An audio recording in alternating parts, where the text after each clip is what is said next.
Et sans transition, je vais vous proposer de passer à la séquence suivante, à la nouvelle thématique que nous allons aborder, à savoir la gestion de la biomasse, même si justement nous avons déjà quelque peu abordé cette problématique à travers la première table ronde.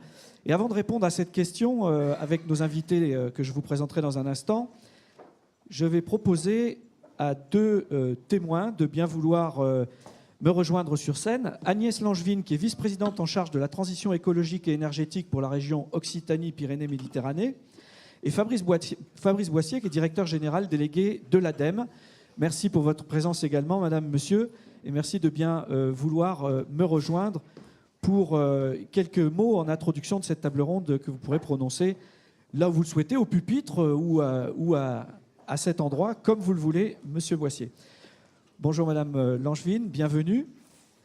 Alors, comme vous le savez, au printemps 2017, quitte à rappeler certaines choses, mais c'est le moment d'insister sur certains messages aujourd'hui, qu'une consultation a été lancée par le ministère dans le but d'articuler les différentes filières de production des bioénergies et afin de mieux gérer notamment les éventuels conflits d'usage qui pourraient exister, c'est un euphémisme, avec les filières alimentaires, et ceci dans le projet de stratégie nationale de mobilisation de la biomasse. Donc il s'agit de permettre le développement de cette énergie biomasse et l'approvisionnement d'installations de production d'énergie dans les meilleures conditions économiques et environnementales en même temps. De son côté et en parallèle, la Commission européenne se montre particulièrement vigilante, comme vous le savez, sur la question de la durabilité de ces formes d'énergie.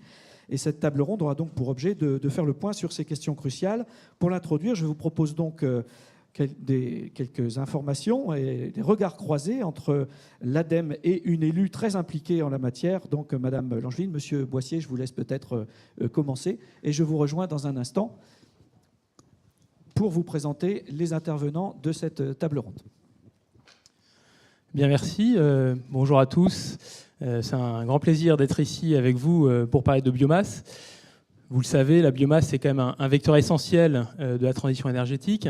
Et dans l'atteinte de nos objectifs, ceux de la loi de transition énergétique ou ceux de nos objectifs plus lointains à l'horizon 2050, la biomasse est incontournable. Je regarde dans la PPE, la planification pluriannuelle de l'énergie, la biomasse, c'est 80% en 2018 et 75% en 2023 des objectifs d'énergie renouvelable. À l'ADEME, nous avions essayé de regarder un peu plus loin dans le temps. Et en 2013, nous avions élaboré des scénarios à 2030 et 2050, ce qu'on avait appelé nos visions 2030-2050. Et nous les avons actualisés cette année pour essayer de prendre en compte les nouvelles données économiques, les nouvelles données techniques aussi. Et donc, ça permet de vérifier et de confirmer ce rôle crucial que va avoir la biomasse au-delà de l'horizon de la PPE, mais jusqu'en 2050.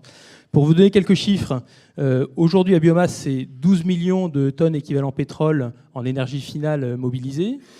Dans nos visions, donc c'est une vision d'une société en transition que nous proposons, en 2030, nous serions à plus de 20 millions de tonnes équivalent pétrole. Et après, on arrive un peu à un plafond, mais ça croîtrait jusqu'à 22 millions de tonnes à l'horizon de 2050. Donc on voit bien que la biomasse est appelée vraiment quantitativement à croître. Alors ça, c'est dans tous les secteurs de la biomasse. L'augmentation la plus importante, c'est bien sûr celle des solides biosourcés. Aujourd'hui, 7 millions de tonnes équivalent pétrole en énergie primaire, qui va plus que doubler à l'horizon 2050. La destination en termes de combustible, en fait, va changer. Même si on va atteindre un plateau à partir de 2035, on va avoir une baisse des consommations dans les maisons individuelles avec une augmentation de l'efficacité énergétique. Donc en fait, c'est-à-dire qu'en consommant moins de biomasse, on va chauffer toujours autant. Et on va voir se développer en parallèle la biomasse dans les secteurs du tertiaire, du collectif et de l'industrie. Donc on voit ici une filière en émergence qui va être appelée à se développer. Du côté de la méthanisation, notre vision est très volontariste puisque nous imaginons avoir 400 méthaniseurs par an installés d'ici à 2035. Alors, on n'y est pas du tout aujourd'hui, mais le potentiel est là et ça nous paraît être un vecteur essentiel si on veut effectivement mobiliser la biomasse dans le respect des différents objectifs qu'on peut avoir sur la biomasse. Et puis enfin, les biocarburants. Nous regardons jusqu'à l'horizon 2050 et en 2050, nous avons toujours des biocarburants de deuxième génération, bien sûr, jusqu'à un niveau de 3 millions de tonnes équivalent pétrole. Donc voilà un peu ces grandes masses qui montrent bien que toutes les filières biomasse sont appelées à contribuer à cette transition. Mais ce qui me paraît le plus important, c'est de ne pas trop se focaliser sur les chiffres. On parle de gestion de la biomasse. Il faudrait éviter qu'on parle de gestion de la biomasse uniquement en termes quantitatifs, savoir à combien on va arriver, à quel rythme, à quel coût, parce qu'on risque de louper les vrais enjeux de la biomasse, qui sont en fait, si on regarde la vision que propose l'ADEME à 2050, qui sont une vision d'une société en transition. C'est tous les secteurs de l'économie, de la société, qui vont se transformer. Et la biomasse, elle est partout. Elle est dans les objets qui nous entourent, elle est dans les systèmes énergétiques, elle est aussi bien sûr dans l'agriculture, dans notre assiette. Et donc il faut regarder ça d'un point de vue global. Je voudrais mettre en lumière 4 points où il y a vraiment des enjeux forts, on peut dire de gestion de la biomasse, mais plutôt d'insertion de la biomasse dans ces systèmes. Le premier, c'est l'agriculture. L'agriculture, c'est notre assiette, c'est aussi de l'entretien des espaces, c'est aussi des cultures énergétiques. Nous portons une vision d'une agriculture en transition forte vers une agriculture durable.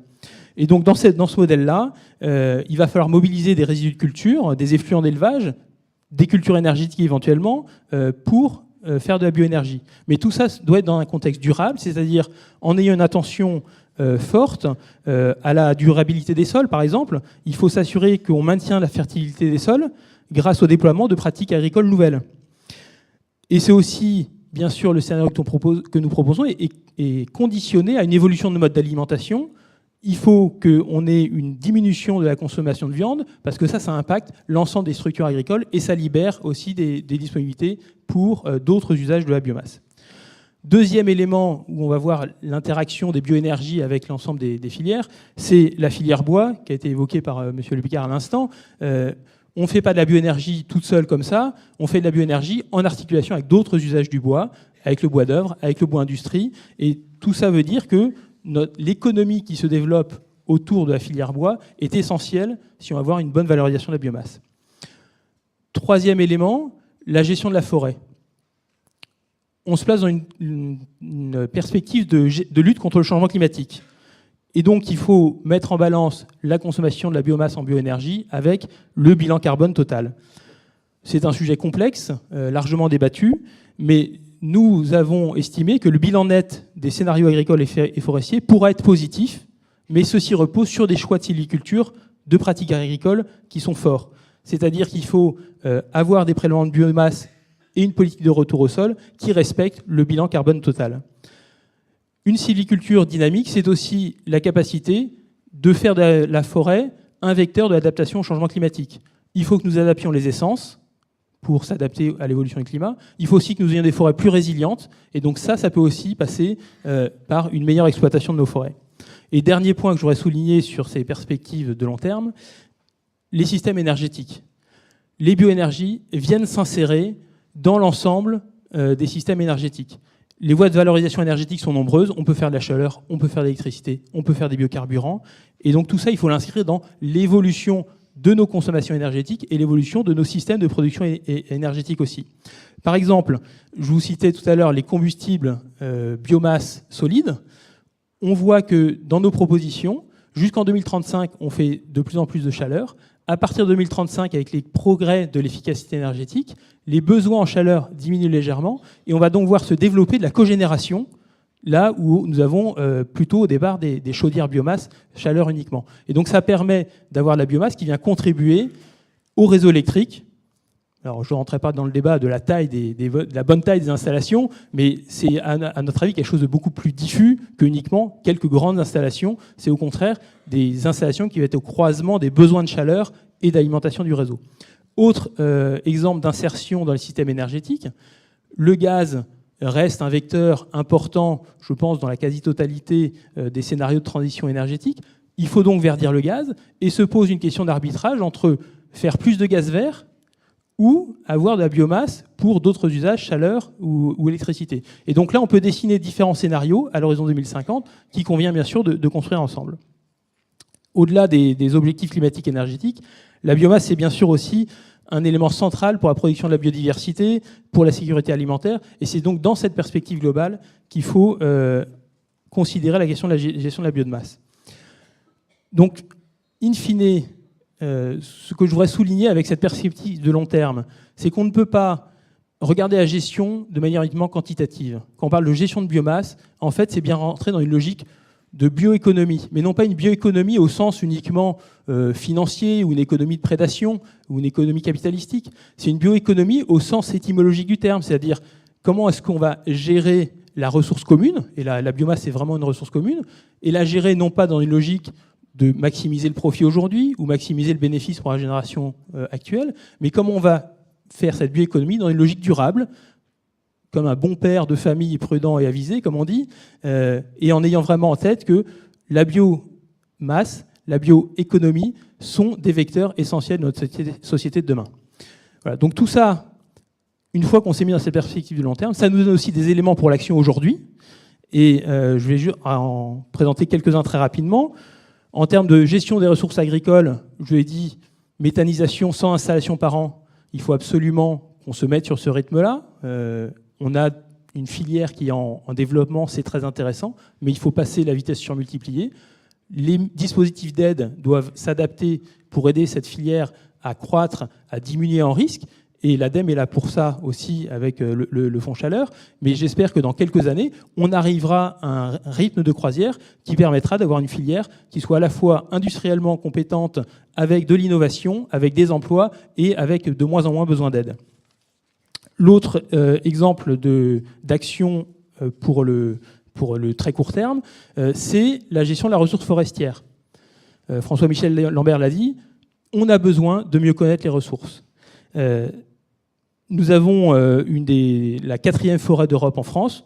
Il y a du gisement, mais ce n'est pas tout de le dire comme ça au niveau national. Il faut savoir où c'est dans les territoires. Et donc, on va rentrer dans la question comment est-ce qu'on gère sur un territoire ces ressources. Et ça doit se faire avec des observatoires. Et nous avons publié l'année dernière, justement avec l'IGN et le FCBA, une étude sur l'évaluation de la disponibilité forestière pour l'énergie et les matériaux à l'horizon 2035 qui vient contribuer à cette vision de la ressource.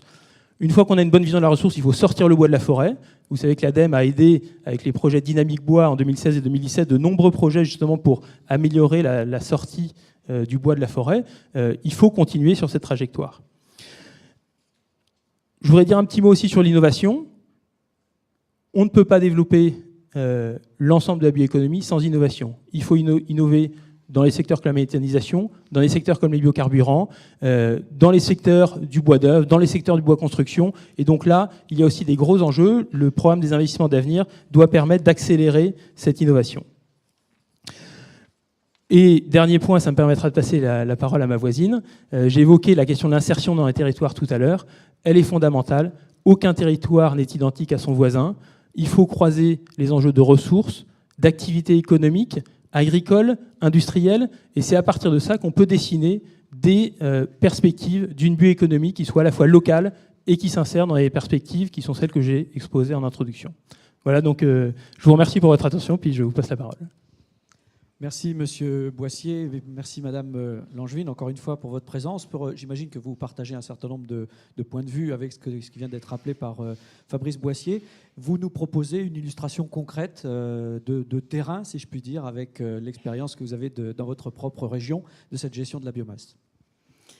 Oui, bonjour à toutes et tous et merci pour votre invitation, surtout quand vous me présentez comme une élue très investie, c'est toujours gratifiant. Mais je tiens à dire qu'au-delà de l'élu, c'est toute une majorité régionale autour de sa présidente Carole Delga, donc la région Occitanie, qui a donc des ambitions extrêmement fortes en matière de transition écologique et énergétique. Alors effectivement, je vous propose d'avoir peut-être une illustration assez concrète de l'appropriation par la région Occitanie des enjeux qui ont balayé la matinée.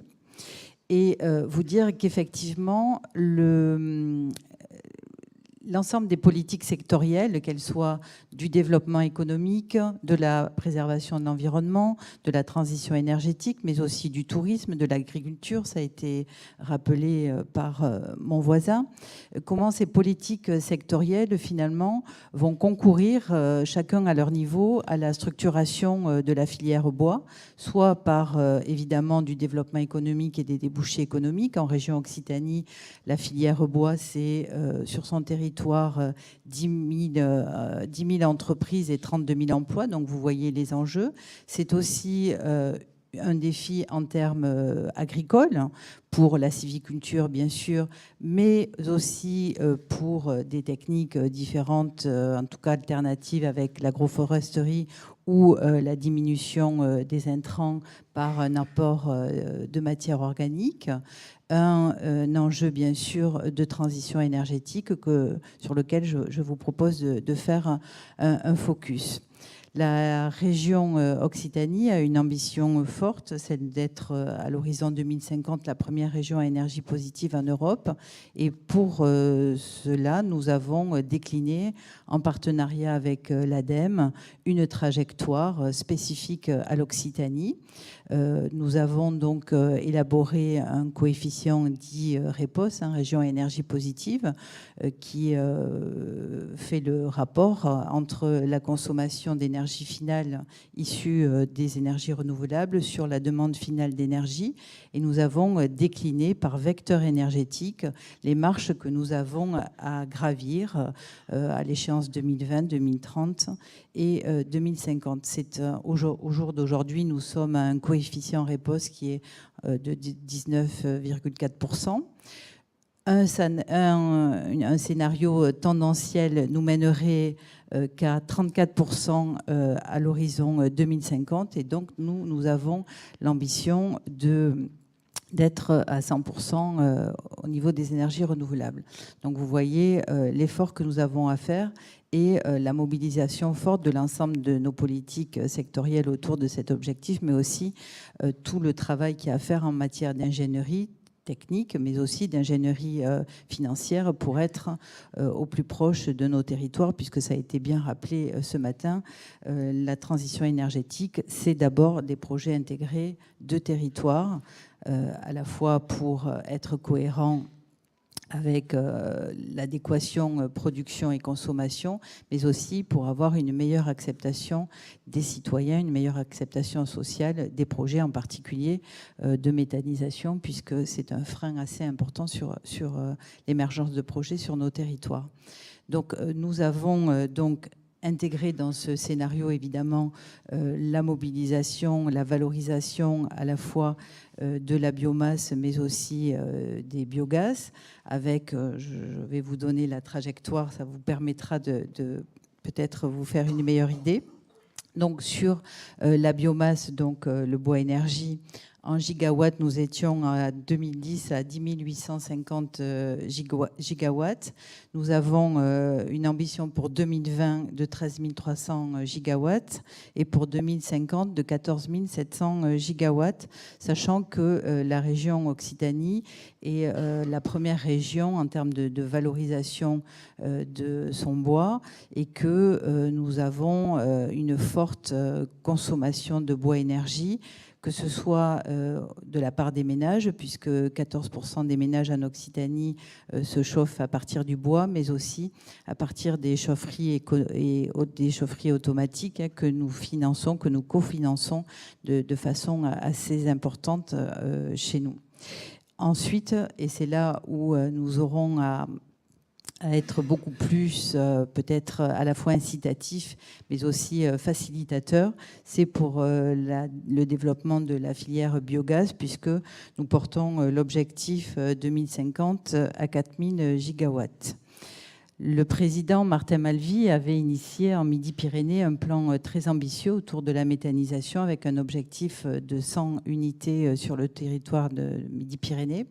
Et force est de constater que nous sommes loin d'avoir atteint cet objectif, puisque nous avons rencontré beaucoup de freins liés à la fois à la longueur des projets, aux freins réglementaires et aussi à des oppositions très fortes sur les territoires. Donc nous avons engagé au sein de la majorité régionale un travail pour pouvoir faciliter l'émergence de ces projets, mieux les accompagner et pouvoir établir finalement une espèce de guide du bon usage pour les territoires, pour vraiment pouvoir monter en charge sur le plan méthanisation. Ces enjeux biomasse, mobilisation, valorisation énergétique sont très importants puisque, et ça a été ma grande surprise quand on a élaboré cette trajectoire, nous savons d'ores et déjà que si nous n'arrivons pas à atteindre l'objectif sur ce vecteur énergétique-là, nous ne pourrons pas réaliser cet objectif de 100% d'énergie renouvelable. Donc pour nous, c'est un enjeu fort, sachant bien sûr, et ça a été rappelé tout à l'heure, que nous devons l'articuler avec d'autres enjeux qui sont présents sur les territoires et qui sont portés aussi par les interpros sur le territoire Occitanie, avec évidemment la valorisation industrielle de la filière bois, mais aussi la valorisation éco-construction, qui d'ailleurs se conjugue aussi avec cet objectif de région énergie positive, puisque vous savez que nous avons aussi, et c'est une des conditions essentielles, à promouvoir la massification de la rénovation énergétique. Et là aussi, l'éco-construction prendra une place majeure dans la rénovation et l'efficacité énergétique des bâtiments. Donc, ce à quoi nous sommes confrontés aujourd'hui, déjà au niveau, j'ai envie de dire, de l'interne, de la majorité régionale, c'est de disposer de l'ensemble des outils pour faire les bonnes priorisations et les bons arbitrages en fonction des usages, bien sûr, sachant que, je vous ai rappelé, l'ensemble de ces enjeux croisés. Pour cela, et c'est la force des régions, nous avons un outil qui est majeur. Bon, bien sûr, tout ce qui est financement de projets, études de faisabilité, mais aussi investissement. Mais nous avons l'exercice de planification. Vous le savez, nous sommes chefs de file en matière de climat, air, énergie. Nous devons élaborer le plan régional de gestion, de réduction et de gestion des déchets. Plan évidemment dans lequel la partie économie circulaire sera effectivement très forte, et nous avons aussi choisi un deuxième axe fort pour ce plan régional de gestion des déchets qui est celui du retour au sol de la matière organique. Donc nous aurons des actions extrêmement fortes en matière de réemploi, recyclage et valorisation des biodéchets. Et nous avons un groupe de travail qui est dédié pour aussi fixer une trajectoire sur ce volet-là du plan déchets. Nous avons aussi, en lien avec l'État, à élaborer notre schéma régional biomasse, donc la déclinaison régionale de la stratégie nationale. Et là aussi, fin 2018, ce schéma, avec évidemment la partie état des lieux, mais aussi la partie durabilité et plan d'action concret, vont nous permettre de bien articuler les arbitrages et les priorisations que nous ferons en termes d'usage, sachant qu'ils ne sont pas forcément contradictoires, puisque là aussi, un des constats que nous faisons d'ores et déjà, c'est que la valorisation alors je ne sais plus le terme exact technique, hein, la valorisation de deuxième rang de la production bois n'est pas optimale chez nous en Occitanie, que nous allons, à travers un contrat de filière qui est en train d'être travaillé avec l'Interpro Fibois, maintenant elle s'appelle en Occitanie, va nous permettre de pouvoir pointer les investissements et comment on peut aider la filière à se structurer sur ce plan-là. Voilà, donc vous le voyez, à la fois évidemment des ambitions fortes, mais aussi de la vigilance et de l'accompagnement et de bons outils d'appréciation, en particulier au regard du gisement, mais aussi au regard des investissements à faire, pour que nous puissions concilier ces différents usages au plus près des territoires et aussi des acteurs socio-économiques de ce territoire. Merci. Merci Madame Langevin, merci Monsieur Boissier. On vous applaudit également. Puisque vous êtes venu jusqu'à nous sur cette scène, je vais proposer à tout hasard éventuellement une ou deux questions à votre attention profitant de votre présence. Il n'y a aucun caractère obligatoire à cette séquence puisqu'on va passer à la table ronde proprement dite, mais n'hésitez pas à intervenir si vous le souhaitez. ou à interpeller de nouveau nos invités quand vous les croiserez dans la salle ou tout à l'heure au moment du repas, s'ils sont encore avec nous. Je ne sais pas, cela dépend de vos agendas respectifs. En tout cas, merci pour votre présence encore une fois et je vous propose de regagner la salle, le temps pour moi d'appeler les invités de cette table ronde. À savoir, sans protocole aucun, Madame Véronique Borzex, qui est sous-directrice des filières forêt-bois, bioéconomie au ministère de l'Agriculture et de l'Alimentation. Monsieur Hubert Chef de Bien, qui est de CNIM Environnement, qui est fabricant et exploitant de chaudières industrielles. Par ailleurs, président de la commission valorisation énergétique des déchets et du CER. Antoine Collin, qui est chef du département expertise et prestations à l'IGN, produisant entre autres des données de référence quant à la ressource forestière. Christelle Guizoarn, directrice du développement durable pour le groupe Avril. Serge Verdier, les entreprises du groupe Saria, un groupe spécialisé dans la valorisation de la biomasse. Jean-Marc Renaudot, président de la Chambre d'agriculture des Deux-Sèvres et élu référent énergie-climat à l'Assemblée permanente des chambres d'agriculture. Et enfin, Dominique Kieffer, directeur des affaires publiques de Dalkia. Voilà encore une table ronde riche en témoignages potentiels. Je vous laisse vous saluer le temps pour les uns et les autres d'arriver. Merci à vous, encore une fois, avant toute chose, pour votre présence. Écoutez, je vous laisse vous installer comme bon vous semble. Vous avez des micros à votre disposition. Alors, je le disais tout à l'heure, je parlais un peu d'euphémisme parce que nous sommes toujours dans cette idée de faire une sorte de point d'étape et surtout d'analyser l'évolution qui a pu avoir lieu en matière de biomasse, de bioénergie en général et de biomasse en particulier sur sa gestion par rapport au colloque de 2015. Où en est-on à ce stade, où en est-on aujourd'hui?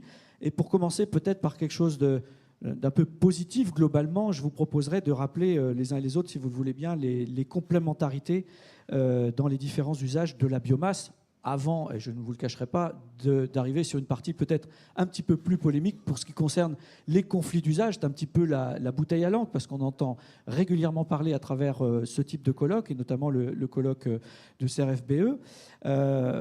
Pour commencer, donc, les complémentarités. Peut-être pour illustrer les choses concrètement, je vais proposer à monsieur Collin de l'IGN, à titre d'exemple, de nous faire justement un état des lieux concernant la forêt-bois en particulier, la forêt et le bois en particulier, dont nous avons déjà beaucoup parlé jusqu'à présent. Vous avez conduit, monsieur Collin, une étude sur laquelle s'appuie fortement d'ailleurs la prospective de l'État en la matière quant à la ressource bois en France.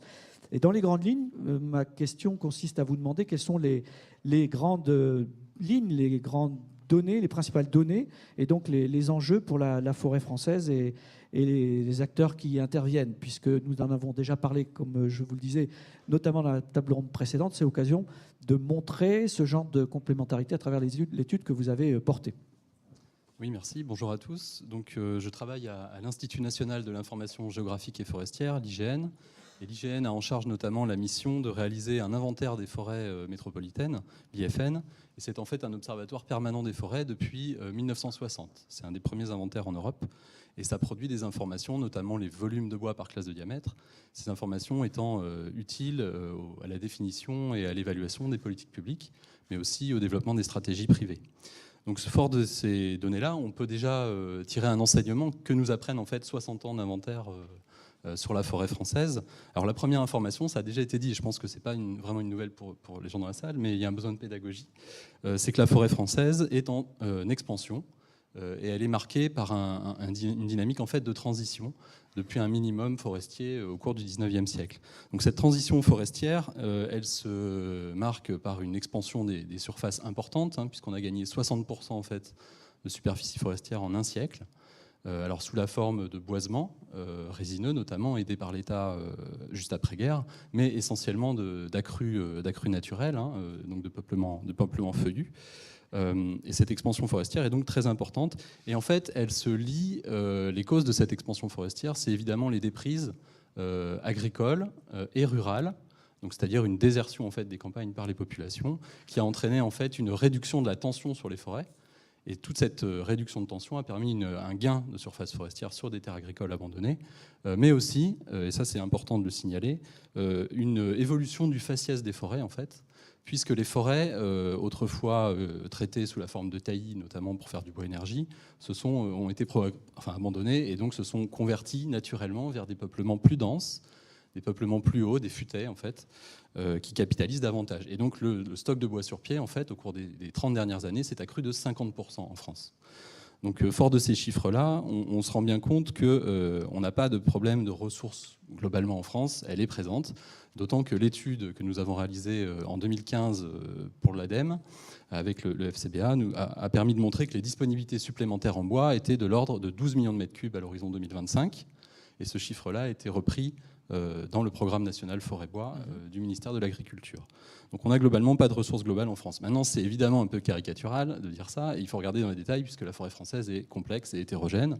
Et donc évidemment, ces ressources supplémentaires, elles sont majoritairement dans des forêts privées qui n'ont pas de plan simple de gestion, c'est-à-dire des forêts de petite superficie. C'est 60% de cette disponibilité en bois supplémentaire. Et cette ressource supplémentaire, elle est également constituée de feuillus, et notamment de feuillus de qualité faible, puisque ce sont essentiellement des bois issus d'accrues naturelles. Donc ça, c'est 80%. Ce point est important pour les plus profanes concernant Absolument. la forêt. Effectivement, cette prégnance du bois privé et un corollaire, c'est le morcellement en fait, de toutes ces surfaces qui est un facteur, qui pose problème concernant son exploitation, bien sûr. Absolument. Donc ces ressources supplémentaires sont en fait assez difficilement exploitables. En tout cas, ça suppose un changement de paradigme pour la mobilisation de ces bois-là. Et le risque, sans ce changement de paradigme, c'est qu'on ait une intensification des prélèvements sur les forêts actuellement les plus productives. Avec un risque, alors on voit aujourd'hui des tensions sur les résineux, en montagne, en moyenne montagne et en plaine, mais on a aussi un risque, si on intensifie les prélèvements sur ces zones fortement prélevées, notamment les forêts publiques, un risque d'appauvrissement des sols, un risque de dommage au sol, et donc d'entraver la fertilité à long terme des sols forestiers, donc la productivité de la forêt. Donc je pense que dans ce contexte-là, il est nécessaire de décliner régionalement en fait, les objectifs, et ça c'est l'objet des programmes régionaux forêt-bois, mais Véronique Borzex complétera évidemment. Programmes régionaux forêt-bois qui ont été mentionnés, au sein desquels l'IGN contribue notamment pour accompagner les acteurs locaux à identifier les massifs qui peuvent faire l'objet d'une récolte supplémentaire. Donc il y a vraiment un enjeu fort d'avoir une politique locale qui permette de limiter en fait, justement ces conflits d'usage et de garantir un développement durable. Merci, Monsieur Collin. Alors, quelques petits rappels au passage. Effectivement, on va évoquer les complémentarités de la biomasse à différents niveaux et sous toutes ses formes. On a aussi des complémentarités dans la forêt, par exemple, comme l'a rappelé Cyril Lepicard tout à l'heure. Dans un seul et même arbre, on a déjà plusieurs usages potentiels. Donc, il y a des complémentarités au sein même de la forêt dans les usages multiples qu'on peut en faire. Madame Borzex, justement, voilà le genre d'études qui vous permet au ministère ensuite de déterminer un certain nombre de politiques. Quel type d'enseignement vous pouvez tirer de ce genre de choses? Et puis, plus largement, on vient de prendre l'exemple de la forêt-bois qui fait partie de votre périmètre de compétences, mais vous vous occupez plus largement de bioéconomie. Donc, vous pouvez peut-être nous entraîner sur d'autres terrains en transition, si vous voulez. Tout à fait. Alors, comme l'a dit Antoine Collin, l'étude qui a été proposée par l'IGN et l'ADEME, c'est l'étude sur laquelle nous avons tablé notre objectif de prélèvement supplémentaire. Vous avez été plusieurs intervenants à parler du programme national de la forêt et du bois qui a été rendu public en début d'année, mais je voudrais simplement rappeler que c'est un travail de pratiquement 2 ans et ce document, il ne dit rien de vraiment nouveau pour ceux qui sont habitués au secteur forêt-bois et plus largement aux bioénergies, mais il dit simplement qu'il faut mobiliser plus de bois. Alors, comme on est sur la table ronde, quelle gestion de la biomasse, moi je voudrais simplement dire que ce document, il dit certes qu'il faut mobiliser plus de bois, mais dans le strict respect d'une gestion durable, et ça c'est très important, vous l'avez entendu au cours des interventions. On a un sujet dans le secteur forestier, dans le secteur agricole aussi, mais dans le secteur forestier, il se pose de façon différente, d'acceptabilité de la coupe. Et donc, la gestion durable est, à mon avis, l'élément clé de l'acceptabilité des choses. Alors, peut-être, pour revenir sur ce qu'a dit Antoine Collin, et peut-être sur votre question, et puis j'ouvrirai sur la bioéconomie, dire que quand on est forestier, on ne produit pas du bois énergie. On produit du bois et en général, ce qu'on a envie de produire, c'est du bois d'œuvre. Parce que c'est ce qui est le mieux valorisé.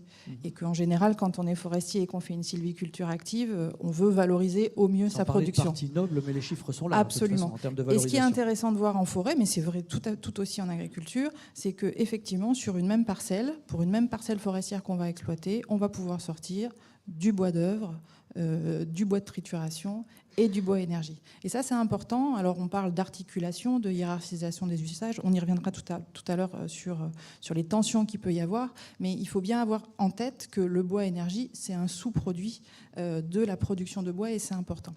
Je fais quand même une petite incise dans ce point-là. C'est que, comme l'a dit Antoine, la forêt française a eu une expansion importante au cours des dernières années et elle s'est faite sous la forme d'accru, c'est-à-dire elle a pris la place de l'agriculture là où l'agriculture a déserté. Je pense au sud-est avec les vignes qui ont disparu, etc.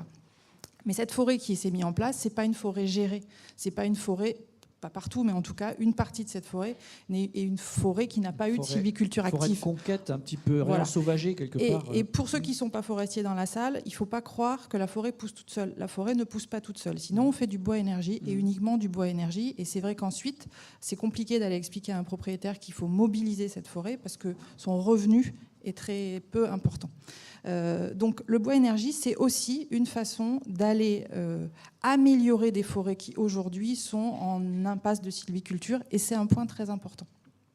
Si j'ouvre sur la bioéconomie maintenant, c'est vrai que la sous-direction que je dirige a produit cette année, enfin ces 18 derniers mois, 2 stratégies importantes. Le programme national, on en a parlé, mais plus largement la stratégie bioéconomie, quelque chose de beaucoup plus large et qui est la façon, l'économie du vivant, on va dire ça comme ça, qui est une façon intéressante de décloisonner les secteurs. Parce qu'on a l'habitude de raisonner la forêt, l'agriculture, la production de poissons. Comme beaucoup de choses en silo, comme on l'a dit tout à l'heure. En silo. Et en fait, on se rend bien compte que la valorisation autre que alimentaire ou autre que de bois construction, a des similitudes, a des freins qui sont très similaires et qu'il faut raisonner les choses de façon globale. On a la chance en France d'avoir une biomasse très diverse. On produit à la fois de la biomasse forestière, de la biomasse agricole et de la biomasse aquacole. Et l'idée de cette stratégie bioéconomie, c'est bien, d'expliquer ce que c'est d'abord et surtout de la valoriser au mieux. Parce que valoriser en bioénergie des sous-produits de l'agriculture, de la forêt, etc., c'est aussi donner des revenus complémentaires à nos producteurs agricoles, à nos propriétaires forestiers. Et ça, c'est un élément important de la stratégie, c'est de dire, c'est certes des éléments de production très intéressants pour la société, de décarbonation de la société, mais c'est aussi des revenus supplémentaires pour nos agriculteurs et pour nos forestiers. Merci pour cette première intervention, Madame Borzec. C'est pour cette transition. Je vais me tourner vers Monsieur Renaudot, donc agriculteur lui-même, président de la Chambre d'agriculture des Deux-Sèvres, référent énergie-climat à l'Assemblée permanente des chambres d'agriculture. Alors de même que l'agriculture est toujours quelque part à la lisière de la forêt, et réciproquement d'ailleurs, l'agriculture est aussi à l'interface de pratiquement toutes les formes de biomasse disponibles aujourd'hui, puisque effectivement l'agriculteur se retrouve, on parle de bioéconomie, à un moment donné dans différents cycles, en tant que maillon incontournable de la production ou de la consommation même aujourd'hui de biomasse. Je vous laisse nous rappeler ces complémentarités. Pourquoi l'agriculteur a cette place essentielle dans les dispositifs de demain? Il a été fait appel, par exemple, à l'intérêt d'accélérer un certain nombre de projets. On parlait de biogaz, par exemple, avec les projets de méthanisation agricole. Je vous laisse nous faire part un petit peu du paysage agricole tel qu'il existe aujourd'hui. Et encore une fois, avec l'idée pour nos participants de se faire une photographie 2 ans après le précédent colloque pour voir comment les choses évoluent. Merci, bonjour à tous. Oui, effectivement, l'agriculture, elle est présente sur tout le territoire français. Elle est présente donc pour produire des produits pour l'alimentation humaine. Et c'est vrai qu'on pense principalement à ça, mais pas que. Si je fais le lien avec la forêt, il y a tout le bois dans les haies bocagères qui était utilisé de façon naturelle jusqu'il y a 30-40 ans par l'utilisation par les agriculteurs et puis leurs voisins, j'allais dire, pour le chauffage. Ça a été un peu délaissé aujourd'hui. Et ça revient aussi, effectivement, on a aussi des schémas par rapport à la gestion avec tous les problèmes tels qu'ont été évoqués. L'agriculture, ça a été dit par un intervenant tout à l'heure aussi, on faisait de l'avoine pour nourrir les chevaux. Donc on ne faisait pas que de l'alimentation humaine, on faisait aussi de l'énergie pour le transport. Alors c'est pour ça aujourd'hui que l'agriculture est un tournant, effectivement. On produit de la partie alimentaire. Alors je prendrai l'exemple de la graine de colza, certains connaissent. Donc on peut en faire de l'huile, cette huile peut être en consommation humaine, elle peut être en biocarburant. Et puis il y a le coproduit qui est le tourteau de soja qui sert à l'alimentation animale. Et puis du reste de la plante. Pardonnez-moi, juste le tourteau de colza en l'occurrence, puisque c'est ce qui nous intéresse, notamment au niveau français. Vous parliez d'huile de colza, donc on est bien d'accord, il y a aussi du tourteau dans le colza. Hein. Bien sûr. Voilà. Il y a du tourteau de colza qui nous permet d'améliorer notre autonomie en termes de protéines.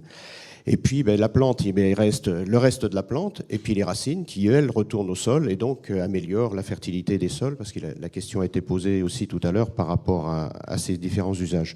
Mais on pourrait faire la même chose sur la betterave avec le sucre et tous les usages derrière, le raisin avec la vinification, et derrière, on peut alimenter la biochimie, on peut alimenter différentes filières pour justement de nouveaux usages renouvelables.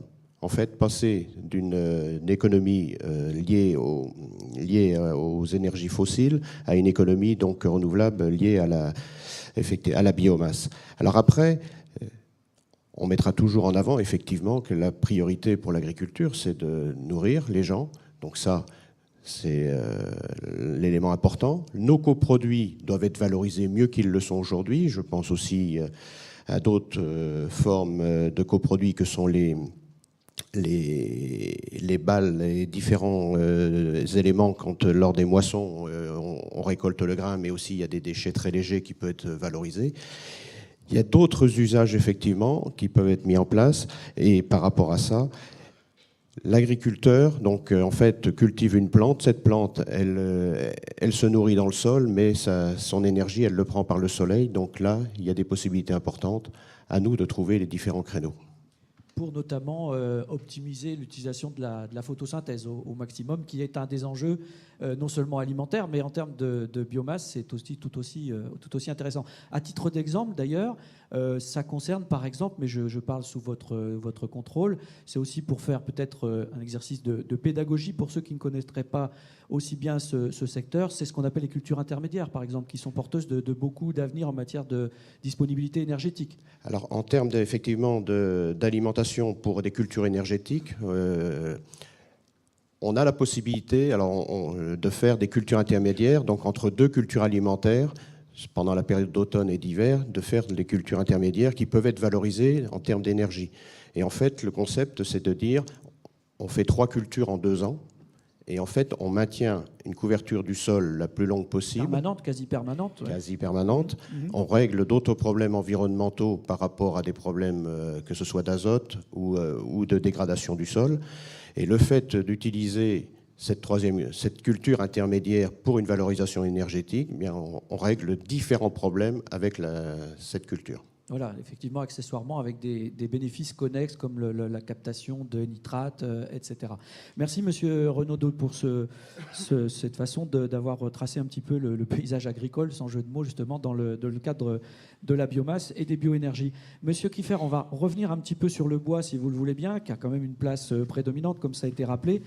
En tant qu'utilisateur, vous-même d'Alkia, c'est juste pour avoir votre regard par rapport à ce qui a été dit jusqu'à présent sur votre vision de la disponibilité des ordres de grandeur en termes de production et de disponibilité du bois énergie en France aujourd'hui. Comment est-ce que vous voyez les choses ? Bien, donc bonjour à toutes et à tous. Tout d'abord, je fais un tout petit retour en arrière, mais pas très long, 10-12 ans, à une époque où les entreprises comme les nôtres, d'Alkia, se disaient on va se lancer dans la biomasse, le bois énergie et tout, mais il faut où est l'offre ? Où est l'offre de bois énergie ? Et on trouvait face à nous des partenaires que je vois ici d'ailleurs, hein, même au premier rang, qui nous répondaient mais vous faites-nous des offres et faites-nous des demandes et l'offre se structurera. Donc depuis, il est passé beaucoup d'eau chaude dans les tuyaux des réseaux de chaleur que Dalkia exploite, hein, puisque Dalkia, jusqu'au ordre de grandeur, consomme chaque année dans ses installations 1 500 000 tonnes de biomasse, hein, exploite quelques 350 réseaux de chaleur et de froid, et un certain nombre d'installations de cogénération biomasse, qui sont là des plus grosses installations qui contribuent à la structuration justement d'une filière qui soit même là aussi d'apporter des offres à des installations de plus petite taille, tout en réussissant à porter des investissements, ce qui est toujours une problématique forte quand on a quelques petits contrats de livraison pour un fournisseur de biomasse. Pour aller voir son banquier, c'est assez difficile. Quand on a un contrat de plusieurs dizaines de milliers de tonnes sur plusieurs années, effectivement, il est plus facile d'investir sur un broyeur ou sur des moyens pour mécaniser cette exploitation forestière. Donc voilà pour des grands chiffres. Alors, pour une entreprise comme Dalkia, le bois énergie, c'est une conséquence du bois d'œuvre. Pour nous, il est, dans la philosophie et dans la pratique, extrêmement important déjà de voir que le premier puits de carbone qu'on puisse avoir aujourd'hui, c'est le bois. Le bois, il consomme du carbone qui a été rejeté un peu de manière légère, je dirais par plusieurs dizaines d'années de vie industrielle qui a été relâché du sol, où il était captif depuis plusieurs dizaines de millions d'années. Donc le bois permet, pour sa croissance, de stocker ce carbone. Donc c'est extrêmement important parce qu'on a là un moyen simple, je dirais naturel, de revenir sur une partie des dégâts qui ont été causés par cette surconsommation des énergies fossiles. Et entre autres usages, par exemple, comme ça a été dit tout à l'heure, l'usage pour le bâtiment, par exemple, y compris dans les projets dits de bâtiments de moyenne et grande hauteur, puisqu'il y a beaucoup d'espoir sur cette utilisation du bois, c'est un moyen de fixer durablement, longtemps, ce carbone. Donc en parallèle de ce qu'on va en faire pour l'énergie.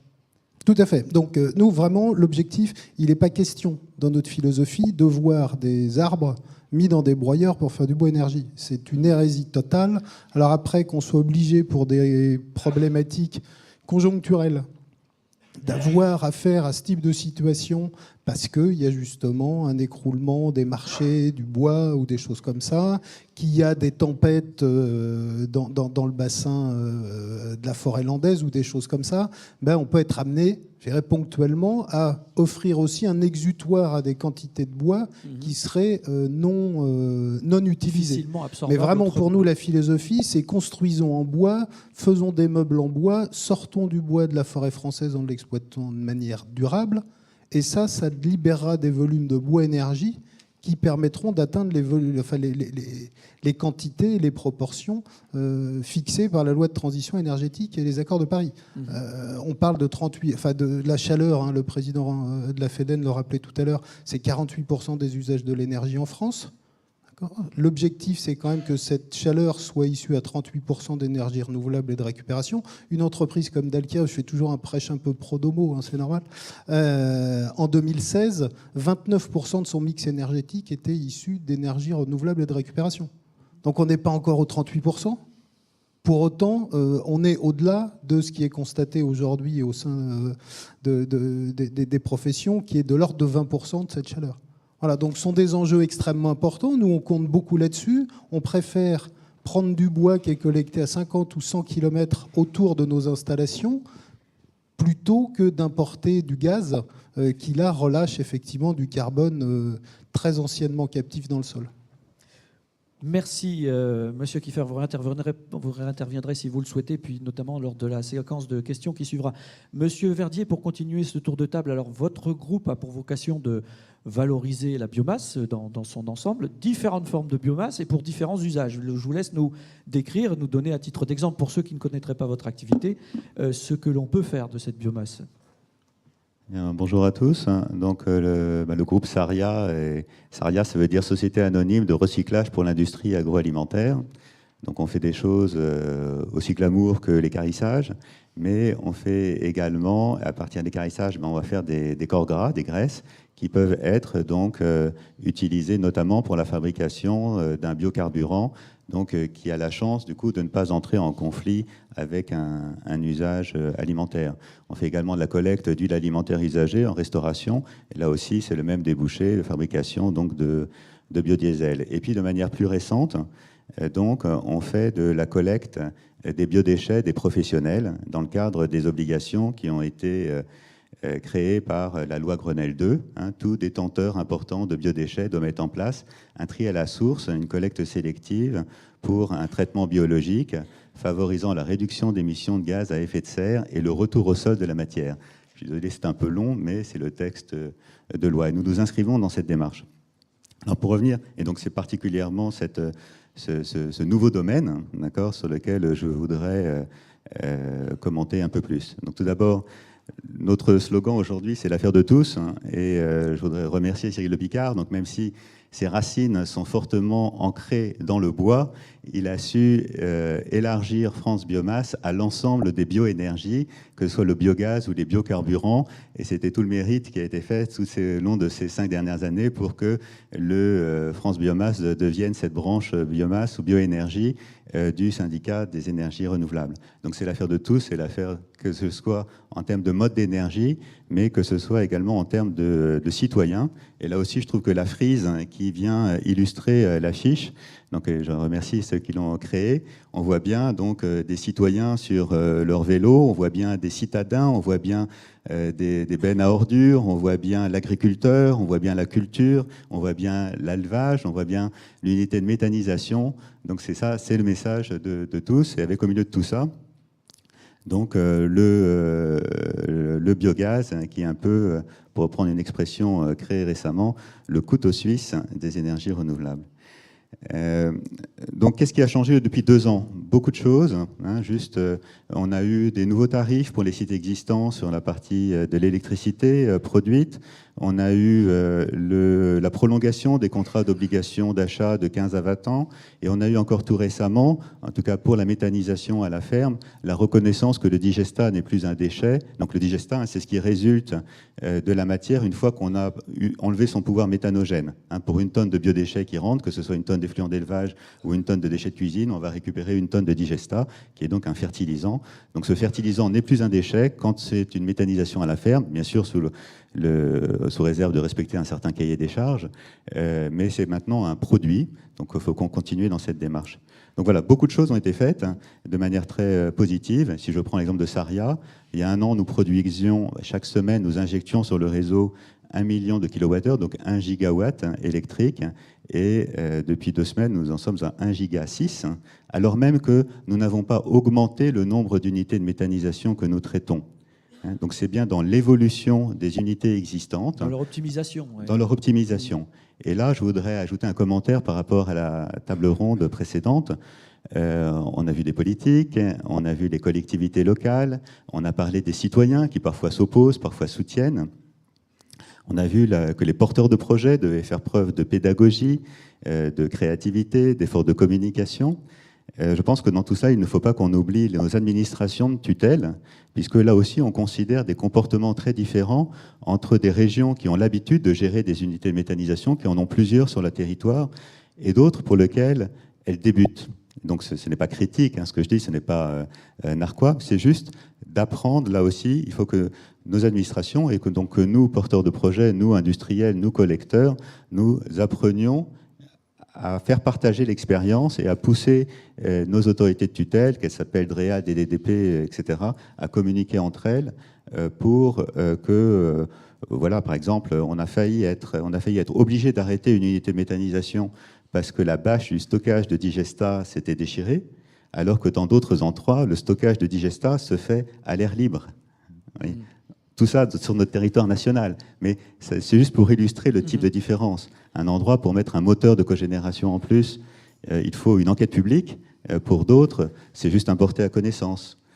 Et donc, ça génère des flexibilités très différentes. Et donc là aussi, il y a des appréciations qui sont portées, qui sont très différentes. Donc là, je suis demandeur que nous puissions travailler avec nos ministères de tutelle, que ce soit l'environnement, enfin, la transition énergétique et solidaire, ou le ministère de l'Agriculture, pour travailler ensemble. Un peu de cohérence dans tout ça. Voilà. Et donc peut-être juste communiquer sur un dernier point, et pour revenir également sur un des sujets et le leitmotiv de notre colloque, c'est l'affaire de tous. Et donc c'est à nous également de communiquer. Donc je ne sais pas là si les images sont prêtes. Nous, on a essayé, notre problématique, c'est pas de sortir entre le bois énergie ou le bois d'œuvre. Nous, notre démarche, c'est de faire sortir les biodéchets. Notre gisement, ce sont notamment les biodéchets qui sont de multiples sources. Hein. Ça peut être des produits agricoles, hein, ou des sous-produits agricoles, mais ça peut être également les déchets de cuisine des professionnels. Et donc là, aujourd'hui, hein, depuis le 1er janvier 2016, tout restaurateur qui fait à peu près plus de 180 couverts jour doit avoir mis en place Ce tri à la source était de collecte sélective. Que je sois une cantine, que je sois un restaurant d'entreprise ou que je sois le McDonald's à l'angle de la rue.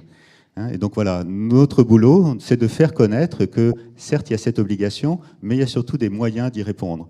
Donc on a créé un site internet dédié à ça qui s'appelle Ma Solution Déchets. N'hésitez pas à faire des clics, comme ça il remontera dans les listes, ça m'arrange. Voilà, on a également, voilà, un masolutiondéchets.restaurant. Voilà, c'est une, je ne savais pas cette extension existait, mais elle existe. C'est pas un bug. Hein, vous pouvez aller voir. C'est pas une erreur. Et puis également, on a fait un menu. Alors, je sais pas si, voilà. Donc, c'est un menu anti-gaspi, un menu anti-gaspillage, donc dans lequel on présente des recettes. On peut passer à la page d'après. Je ne sais pas si la page d'après est disponible. Bon. Tant pis, bon, on va garder un suspense. Donc pour ceux qui sont intéressés, avant de passer à table, teasing, j'ai le menu, voilà, et donc il met en avant les bonnes pratiques pour le traitement des déchets en restauration. Donc tout ça pour dire qu'aujourd'hui, hein, alors même que c'est notre spécialité, les biodéchets de restauration ne représentent que moins que de 10% des déchets que nous collectons. Nous sommes surtout avec les industries agroalimentaires pour des produits non conformes, des effluents, quelques effluents du monde de l'élevage. Et puis des produits invendus des grandes surfaces. Voilà, le menu. Donc, c'est simplement ça. Donc, c'est aussi une démarche de communication, c'est de montrer que c'est possible. Nous, aujourd'hui, nous avons 60 camions sur la route tous les jours pour faire la collecte de biodéchets. Nos collègues en Allemagne en ont 400. C'est une activité créatrice d'emplois. Nous n'existions pas en 2009. Nous sommes aujourd'hui de plus d'une centaine, rien que pour notre société. Notre société sœur en Allemagne, il y a plus de 900 salariés. Donc voilà, donc la bioéconomie, d'accord, la bioénergie, c'est une activité qui est encore devant nous, en devenir, et qui va concerner tout le monde. Un dernier mot, la loi de transition énergétique prévoit même que demain, ça soit 2025 pour tout le monde. Mon message, faisons déjà ce dont nous avons l'obligation de faire au jour d'aujourd'hui. Donc, mettons en place la collecte et le tri à la source dans nos supermarchés, dans nos restaurants d'entreprise, dans nos cantines, dans les cantines hospitalières, voilà. Et ensuite, quand tout le monde aura fait ça, à l'école, à l'entreprise, ça sera tout simple de le faire pour le concitoyen, ça sera naturel. Parce que ça aurait été déjà pratiqué, il y aura une certaine exemplarité. Merci, Monsieur Verdier. Juste avant d'interroger Monsieur de Chef de Bien justement sur ses potentialités en termes de déchets, en termes de potentialité énergétique, je voudrais juste faire un petit éclairage au passage, puisque vous venez de parler d'optimisation. Il y a beaucoup d'idées qui font leur chemin et des choses qui avancent. Juste pour rappeler que, par exemple, dans les pratiques agricoles, il y avait l'emploi de boues d'épuration avec un retour au sol direct, avec un certain nombre de problèmes d'ailleurs associés. Comme ça a été dit en introduction tout à l'heure, il y a maintenant une démarche, une composante énergétique derrière ça, puisqu'on peut d'abord méthaniser les boues d'épuration avant d'envisager leur retour au sol. Donc il y a une vraie complémentarité, il y a une logique, il y a une cohérence dans cette optimisation de ce type de déchets. Monsieur de Chef de Bien, comme je vous l'indiquais il y a un instant, si vous voulez bien nous donner quand même quelques éclairages sur ce potentiel énergétique des déchets dans leur ensemble, dont on a vu qu'ils sont un gisement considérable si on cherche bien. Merci, bonjour à tous. Je vous remercie donc pour commencer d'avoir rappelé que je présidais la commission déchets du SER et je tiens à remercier le SER d'avoir accueilli le SNID, le syndicat des constructeurs d'installations de traitement des déchets, et d'avoir ensuite ouvert cette commission, car malheureusement, bien souvent, quand on parle de déchets, certains se pincent le nez.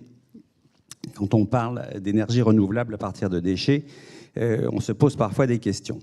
Donc, avant de commencer, je vais bien préciser, la directive sur les énergies renouvelables indique sans aucun doute que les déchets biodégradables sont de l'énergie renouvelable. La partie non biodégradable ne l'est pas. Toutefois, cette partie qui est disponible peut aussi être utilisée et, je dirais, mérite de l'être en priorité puisqu'elle est là et que si on ne l'utilise pas, il va falloir aller chercher des sources primaires pour la remplacer. Donc, quels sont dans les déchets municipaux les pourcentages? En carbone, on a à peu près un peu plus de 60 à 75% du carbone qui est d'origine non fossile. Et quand on rapporte ça à la proportion d'énergie, on va avoir de l'ordre de 60%, 58%, 63% en énergie. Pourquoi ? Parce que les déchets biodégradables, en général, sont plus humides que les autres, et donc une partie de l'énergie qu'ils apportent est utilisée à évaporer quand on brûle l'eau qu'ils contiennent. Donc ça veut dire qu'une partie importante est reconnue, enfin, est considérée comme renouvelable. En France, administrativement, on a depuis un certain nombre d'années une répartition 50-50, c'est-à-dire qu'on considère que l'énergie des déchets, lorsqu'ils sont brûlés, compte pour 50% en énergie fossile. Les mesures sur le CO2 fossile, non fossile en cours confirment les chiffres qu'on avait à l'esprit, qui sont ceux que je vous ai donnés tout à l'heure. Alors, comment est-ce qu'on fait de l'énergie à partir de déchets ? Actuellement, principalement, on a 3 voies qui sont la combustion, l'incinération, on a le biogaz de décharge et puis on a la méthanisation. Tout ensemble, et ça fait à peu près 17,5 TWh par an, 17 000 gigawattheures, dont 78% par la combustion, 10% par les centres de stockage et 10-12% par la méthanisation. Alors, ce qui est produit par les centres de stockage et par méthanisation est 100% renouvelable, puisqu'il n'y a que la partie biodégradable qui se transforme en biogaz. Par contre, le carbone non biodégradable n'est pas utilisé. Dans le cas du stockage, ce carbone est perdu. Dans le cas de la méthanisation, on peut brûler les résidus et récupérer aussi ce carbone-là. C'est ce qui se fait à différents endroits, par exemple sur l'usine de Fos à côté de Marseille, où il y a des méthaniseurs et un incinérateur. Le potentiel est assez important puisqu'il reste pas mal de déchets qui sont mis en stockage, et ce, en tenant compte des objectifs de recyclage très ambitieux de la France d'une part, de l'Union européenne d'autre part, puisque au niveau européen, on parle actuellement de 60% de recyclage des déchets municipaux à échéance de 2020 ou 2025, et 65% à échéance de 2030. Comme le disait tout à l'heure le monsieur de l'ONF, pas pour ça, mais on peut l'appliquer aussi, l'incinération est bonne fille. Elle prend ce qu'on lui laisse. Tout le monde se sert avant pour différents usages, et l'incinération va récupérer l'énergie de ce qui reste. Ce serait donc trop dommage de ne pas l'utiliser. La Commission européenne a fait un rapport l'année dernière pour évaluer le potentiel de valorisation énergétique des déchets sur la base de ce qui est actuellement mis en centre de stockage. Donc aujourd'hui, à partir des déchets, on fait à peu près en Europe, Union européenne, 100 TWh par an, 100 000 gigawattheures, et l'énergie qui est enfouie, si je puis m'exprimer ainsi, aujourd'hui est de l'ordre de 400. Bon, alors une partie, évidemment, serait allouée à du recyclage, mais compte tenu des rendements, etc., on peut dire qu'on pourrait quasiment doubler sans grande difficulté. La chaleur est un élément extrêmement important de l'utilisation. Aujourd'hui, à peu près la moitié de l'énergie renouvelable des réseaux de chaleur provient d'installations de combustion de déchets. Ça, s'est beaucoup développé dans les dernières années. Nous avons encore à peu près 24 installations en France qui font que l'électricité, à peu près autant que de la chaleur, mais le nombre de cogénérations a été multiplié par un facteur 1,5 en 4-5 ans. On a 60 ou 70 installations de cogénération pour le moment, ce qui permet d'avoir des rendements globaux bien meilleurs. Merci, monsieur Chefdebien, pour finalement cette réponse très circonstanciée avec beaucoup de chiffres très, très précis. Je vous propose dans un deuxième temps, juste avant de nous tourner vers la salle une première fois, puis on pourra revenir ensemble sur tel ou tel point qui vous paraîtrait important de développer sur justement les éventuelles tensions par rapport à certaines ressources. Alors, je ne voudrais pas vous faire porter toute cette responsabilité, Madame Guizoard, mais vous êtes là aussi à l'interface de plusieurs problématiques. Vous connaissez bien le monde agricole en tant que producteur de biomasse. Vous êtes vous-même dans votre groupe utilisateur. Vous nous direz quelles sont les activités et les projets que vous portez à travers vos différentes fonctions. Et ça nous permet effectivement d'introduire à l'un des conflits d'usage les plus réputés, je dirais, c'est le fameux conflit entre l'affectation alimentaire des terres agricoles et l'affectation énergétique. Problématique récurrente, un petit peu l'arlésienne. On parle des biocarburants de première génération, de deuxième génération, qui ont pour vocation d'être justement plus vertueux par rapport à ça. Je vous laisse nous rappeler ce paysage qui est beaucoup plus complexe qu'il n'y paraît, mais c'est l'occasion pour vous d'expliquer un petit peu ce qui se passe. Ouais, bonjour à tous, merci. Effectivement, j'arrive souvent au moment des tensions, ça j'ai remarqué. Mais avant de parler de tensions, je vais vous parler un petit peu des métiers du groupe Avril. Alors j'ai une slide, je ne vais pas vous parler de beaucoup de chiffres, mais je vais vous montrer un dessin s'il est disponible pour vous expliquer un petit peu ce qu'est le système de production, ce qui a été un petit peu dit par Monsieur Renaudot. Je vais peut-être me le lever pour vous montrer un petit peu ce que fait Avril. Alors en fait, Avril... Pourquoi avril? Alors nous, c'est simple, parce qu'avril, c'est le mois de floraison du colza, tout simplement. Alors à partir de la graine de colza qui est collectée, eh bien, nous avons une étape qui est le traitement de la graine de colza, ça s'appelle la trituration de la graine. Et grâce à cette trituration, nous produisons en majorité dans une graine de colza 60% de tourteau. C'est l'origine de la production de colza en France. Quand on était déficitaire en protéines végétales, on l'est encore, mais on l'est moins. Donc ce tourteau, nous avons différentes utilisations de ce tourteau. Le premier, c'est évidemment nourrir nos élevages. Nous sommes le leader français de la nutrition animale. Nous développons aussi par l'innovation des protéines végétales pour l'alimentation humaine. Donc ça fait partie des axes de développement du groupe Avril.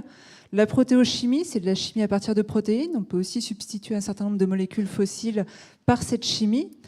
Et venons-en finalement à l'autre chemin de ce schéma, c'est l'huile. Alors l'huile... En premier, notre métier, c'est l'alimentation humaine. Je pense que peu d'entre vous connaissent Avril, mais beaucoup d'entre vous connaissent le Sieur. Donc le Sieur, c'est une filiale du groupe Avril. Notre premier métier, c'est de commercialiser cette huile alimentaire. Et le surplus d'huile, car quand nous produisons du colza, nous avons un surplus d'huile végétale qui ne trouve pas son débouché en alimentaire, tout simplement parce que nous ne consommons pas énormément d'huile de colza et de tournesol. Alors je vais vous dire, nous sommes ravis également parce que nous sommes propriétaires de Puget, mais pour autant, nous produisons l'huile de colza et tournesol. Donc il faut bien trouver un débouché. Et l'innovation d'Avril dans les années 90, c'était la production du biodiesel. En fait, c'était d'inventer le biodiesel dans les années 90. Donc nous produisons le biodiesel. Nous sommes effectivement un leader, un champion dessus, mais un champion qui est face à un certain nombre de difficultés. Et nous produisons à peu près 1,5-1,6 million de tonnes de biodiesel sur le territoire français. Et enfin, pour terminer cette boucle, quand nous produisons ce biodiesel, nous produisons fatalement 10% de glycérine végétale. Alors cette glycérine végétale, elle va partout, elle va en cosmétique, elle va dans les shampoings, elle va remplacer des molécules fossiles. Donc elle fait plein de choses. Et tout cela, je dirais au sens plus large, au-delà d'Avril, la filière biodiesel française, c'est 20 000 emplois dans les territoires et essentiellement dans les territoires ruraux. C'est 80% d'emplois dans les territoires.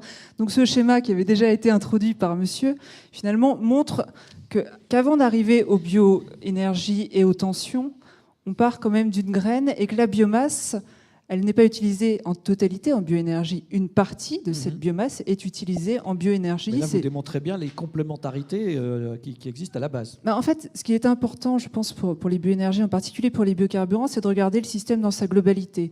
Parce qu'au début, ça nous faisait sourire quand on nous disait « Ah bah oui, votre biodiesel est en concurrence avec l'alimentaire. Est-ce que vous vous rendez compte que vous travaillez pour un groupe qui affame la planète ?» Je pense qu'on nourrit beaucoup de gens. Le raccourci est un peu sévère. On produit à peu près 1,2 million de tonnes d'huile alimentaire, pas en litres, en tonnes. Donc on nourrit quand même un petit peu les gens. Et en tourteau de colza et tournesol, énormément. Donc les bioénergies aujourd'hui et le biodiesel, finalement, il s'est développé très progressivement et sur des terres qui étaient en jachère. Donc il n'y avait pas de concurrence à savoir est-ce qu'il y avait autre chose. Non, il n'y avait rien sur les terres en jachère. Donc on a commencé à produire là-dessus. Et ça s'est développé en France, en tout cas, de façon extrêmement progressive, avec 1% d'incorporation en 2004. Et aujourd'hui, on est à 7,7% d'incorporation de biodiesel dans tout le gazole en France et aussi dans le gazole non routier. Donc finalement, quel que soit le pétrolier et le distributeur, il y a ce biodiesel qui permet de lutter face à certaines tensions. Parce que c'est un sujet polémique, les biocarburants, parce qu'on parle de concurrence avec l'alimentaire. Mais les tensions aujourd'hui qui sont certaines, c'est les tensions en termes climatiques, en termes d'émissions de gaz à effet de serre. Les transports pèsent énormément sur les émissions de gaz à effet de serre et les biocarburants permettent de réduire les émissions de gaz à effet de serre de façon significative. Des tensions sur notre indépendance énergétique. Il faut bien voir qu'on est importateur quand même de l'essentiel de notre énergie. Donc quand on produit des biocarburants, quand on produit du biodiesel sur le territoire français, on évite en gros à peu près 2 millions de tonnes de gazole importé, soit 1 milliard d'euros d'économie d'importation. Donc on aime ou pas les bioénergies, d'un point de vue balance commerciale, ça pèse énormément de les produire sur notre territoire. Donc ces tensions climatiques et énergétiques, elles sont certaines. Mais nous, on est face à une autre tension aujourd'hui, qui est une tension sur notre filière. Parce qu'on a parlé un petit peu de la directive énergie renouvelable 2020-2030, en donnant un peu le sentiment que tout allait bien. Ce projet aujourd'hui, qu'est-ce qu'il prévoit pour les biocarburants alors, de première génération? Le biodiesel, c'est un biocarburant de première génération. Eh bien, c'est de passer à un plafond d'incorporation à 3,8%. La France aujourd'hui est à 7,7%. Donc vous imaginez bien les conséquences en termes d'emploi. Vous avez 20 000 emplois dans cette filière, en termes industriels, et au niveau agricole, parce que la force de des filières biocarburants en France, c'est leur intégration dans les territoires et avec leurs matières premières et leurs usines de traitement. Donc si on touche à l'élément biocarburant à la fin, en fait, on impacte la totalité de l'image que je vous ai montrée. Et ça, c'est dramatique parce que cette filière, elle est intégrée et c'est la force de cette filière. Et une énergie renouvelable intégrée, finalement, elle permet de diversifier les débouchés de l'agriculture. Et on a l'impression que diversifier les débouchés ou qu'utiliser une partie de la biomasse à d'autres fins que de l'alimentaire génère forcément des tensions. Alors je peux vous dire que ça génère de la valeur avant de générer des tensions. Ce qui générerait des tensions, si demain le groupe Avril se disait bon, finalement, on va mettre 50% de biodiesel partout, on va arrêter notre activité alimentaire, le sieur, parce que finalement c'est plus intéressant de faire du biodiesel. Et là, effectivement, ça poserait un problème. On pourrait se poser la question, oui. Donc c'est l'équilibre des usages qui permet véritablement de limiter ces tensions.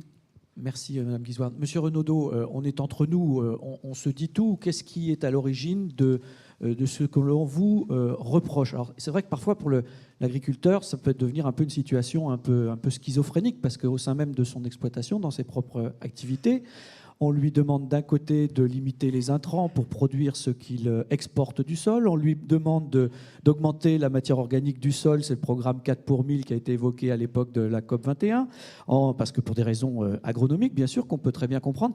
Mais c'est là qu'on voit aussi quelques tensions possibles. Alors comment est-ce que vous abordez les choses? Comment est-ce que vous envisagez de gérer cette problématique multiple, finalement? Alors c'est vrai que cette tension, elle est dans le fait que peut-être qu'on avait fait un schéma où les gens ont dans la tête que l'agriculture n'est là que pour nourrir, que pour faire de l'aliment. Vous corroborez ce que vient de dire Mme Guizoard, c'est le même problème. Je corrobore, et puis je reprends effectivement, regardons ce que faisaient nos grands-parents dans le milieu agricole, effectivement, où il y avait tous les usages. La première tension aujourd'hui aussi, elle est sur le foncier agricole. Tout terrain que l'on retire pour l'urbanisation, pour les projets certes structurants mais linéaires, tout terrain que l'on retire, on retire là aussi du potentiel de production, quel qu'il soit. Et ça, il faut qu'on se pose la question aussi. Et puis, réexpliquer qu'effectivement, on a la chance d'être dans un pays où le climat est modéré, on n'a pas d'écart de rendement comme peuvent avoir d'autres continents. Donc là aussi, il faut garder notre potentiel de production, continuer à l'accroître si on nous laisse la possibilité d'avoir accès à des outils et à la technologie, que ce soit, je pense, à la recherche, donc par rapport aux semences, que ce soit par rapport à l'accès, par rapport à l'eau, par rapport aux produits phytosanitaires, et aussi par rapport à la nourriture et aux engrais. Il faut l'agriculteur et l'agriculture française est à la pointe sur tous les outils qui lui servent à mener ces différentes productions. On a des outils à des décisions aujourd'hui qui permettent d'optimiser l'ensemble des intrants par rapport aux besoins de la culture. Donc c'est là-dessus qu'il faut maintenir le cap. Et je crois que pour répondre à tous ces défis, effectivement, c'est de continuer à augmenter la production, qu'elle soit donc alimentaire ou biomasse, sur les parcelles. Comme je l'ai expliqué tout à l'heure, les 3 cultures en 2 ans, c'est un exemple parmi d'autres. Et puis sur le volet méthanisation, je voudrais faire une aparté aussi, c'est qu'en fait, la majorité des produits ou des ressources méthanisables viennent de l'agriculture, ça a été dit tout à l'heure, ou des coproduits. Donc il faut que l'on puisse mettre en place effectivement ce maillage de méthaniseurs sur nos territoires. C'est une façon de maintenir de l'activité, c'est une façon de maintenir aussi de l'emploi, de la diversité pour nous, agriculteurs, dans nos exploitations, et de faire un retour. Alors c'est là aussi le cercle vertueux, c'est ce qui était un déchet organique, et on l'utilisait, que ce soit du fumier, du lisier, on l'utilisait sur nos sols. Le fait de le passer dans un méthaniseur, on obtient donc le gaz, comme ça a été expliqué tout à l'heure, et le digestat. Et l'avantage du digestat, c'est qu'il est plus homogène qu'un fumier ou un lisier, et il est plus facilement assimilable par la plante, donc plus facile à valoriser là aussi.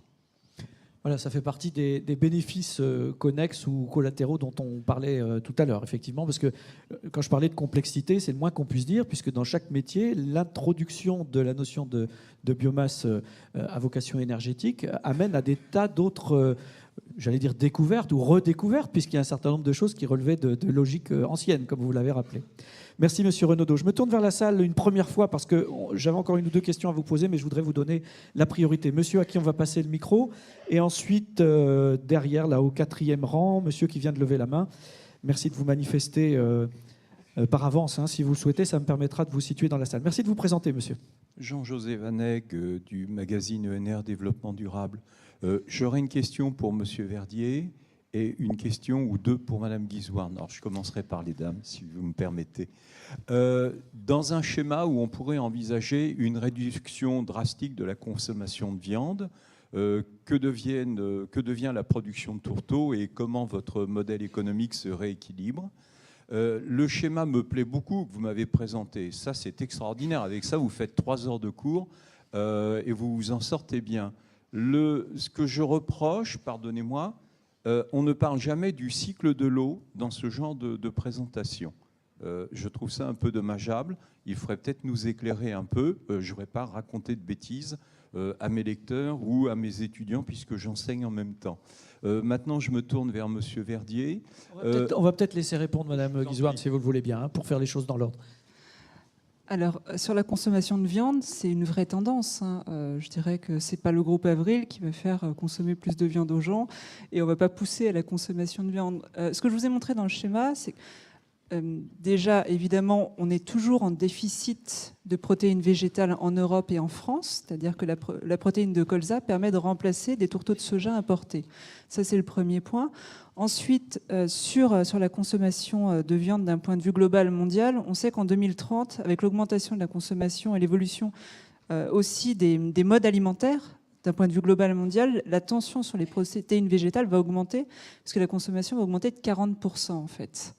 Donc, globalement, effectivement, sur la consommation de viande, je dirais qu'on n'a pas d'impact. Par contre, on va développer aussi d'autres débouchés pour les protéines végétales. Je vous ai montré. Alors, il y a de l'innovation à venir. C'est-à-dire qu'on n'est pas là en attendant que la consommation de viande bouge, en disant bon, bah, qu'est-ce qu'on fera dans 30 ans? C'est-à-dire qu'il y a des innovations sur la protéine végétale pour l'alimentation humaine, mais aussi pour d'autres usages des protéines. Tout ça est à chaque fois source d'innovation. C'est-à-dire qu'il y a des grandes mutations qui sont la réalité et sur lesquelles on ne va pas interagir. Par contre, nous, on est capable, dans une stratégie de long terme, de voir ce qu'on peut faire en termes d'innovation. Sur le deuxième point, sur le cycle de l'eau, alors je suis d'accord avec vous, mais c'est vrai que la culture de colza n'est pas une culture irriguée, que nos sites industriels ne consomment presque pas d'eau, enfin très peu. Donc on est sur des process de production pour lesquels l'eau n'est pas un sujet important, en tout cas dans les cycles que je vous ai montrés. Dans les activités d'Avril, le poste le plus important en termes de consommation de l'eau n'a rien à voir avec les bioénergies, c'est l'abattage. parce qu'on a aussi des activités là-dedans. Donc c'est important, mais ce n'est pas en premier plan pour nos activités, en tout cas pour les bioénergies. Alors, ce que vous voulez peut-être dire, je ne voudrais pas parler en volume et place, mais vous parlez du cycle de l'eau plus globalement. C'était peut-être une problématique plus agronomique, justement. Ce qui est souvent reproché à ces filières, c'est l'emploi de quantités d'eau importantes et surtout de qualité, de conséquences potentielles sur la qualité de l'eau. C'est souvent, hein, pour parler dire les choses clairement, ce qui est avancé. Ok. Alors sur la partie quantité, j'ai répondu, ce ne sont pas des cultures irriguées. Et effectivement, en termes d'agronomie, il y a une question sur l'impact des grandes cultures, évidemment, sur la qualité de l'eau. Ça, c'est un vrai sujet sur lequel on travaille, mais c'était un des points, je pense, qu'on allait travailler. C'est tout ce qui est démarche de progrès au niveau agricole sur les cultures que l'on utilise pour avoir un bon rendement tout en limitant l'utilisation d'un certain nombre de produits phytosanitaires. Ça, c'est très clair, ce sont des actions que l'on mène. Il y a la démarche de progrès colza diester, moi que j'anime depuis un certain nombre d'années, dont l'objectif est d'améliorer les bilans environnementaux, qu'ils soient énergie, gaz à effet de serre et aussi l'impact sur la qualité de l'eau. Question. Pardon ? Allez-y, monsieur. Je voudrais que M. Verdier nous précise un point. Le 10 octobre dernier, à l'initiative de l'ADEME, on a visité votre site de méthanisation d'Étampes. Sauf qu'il y a pas mal de choses s'ajouteraient secret. Hein. C'est un petit peu dommage, mais on en reparlera en aparté, si vous voulez bien. Par contre, il y a un point que je voudrais que vous éclaircissiez, parce que là, maintenant, j'ai du mal à comprendre. L'un des gros problèmes que soulignait ce site de méthanisation, c'est que malheureusement, leur digestat n'est pas homologué, et donc ils sont obligés de passer par des plans d'épandage, et là, vous avez, semble-t-il, une contrainte énorme. Et j'ai cru comprendre dans votre propos que là, il y avait un retour à la terre qui se faisait presque automatiquement. Pouvez-vous préciser ? Alors, merci de votre question. Donc, ce qui est secret, ça reste secret. Mais on en reparlera tranquillement. Donc, le digestat retourne à la terre. D'accord ? Ensuite, il y a le mode réglementaire et statutaire, hein, ou les conditions environnementales dans lesquelles cela se fait. Donc, notre digestat est issu notamment de déchets de cuisine, de produits non conformes de l'industrie agroalimentaire ou d'invendus de grande surface. Aujourd'hui, dans le droit environnemental français, le digestat que nous élaborons avec cela est considéré comme un déchet et donc est épandu sur les terres des agriculteurs dans le cadre d'un plan d'épandage. Alors, ce n'est pas insurmontable, d'accord ? C'est juste d'abord d'un point de vue grand public, hein, on parle de l'acceptabilité, on va dire, tiens, cette société épand un déchet sur les terres des agriculteurs du coin. Vous voyez ? Alors que si on doit dire demain, non, c'est un fertilisant reconnu, déjà, l'appréciation est différente. D'accord ? Ensuite, on a...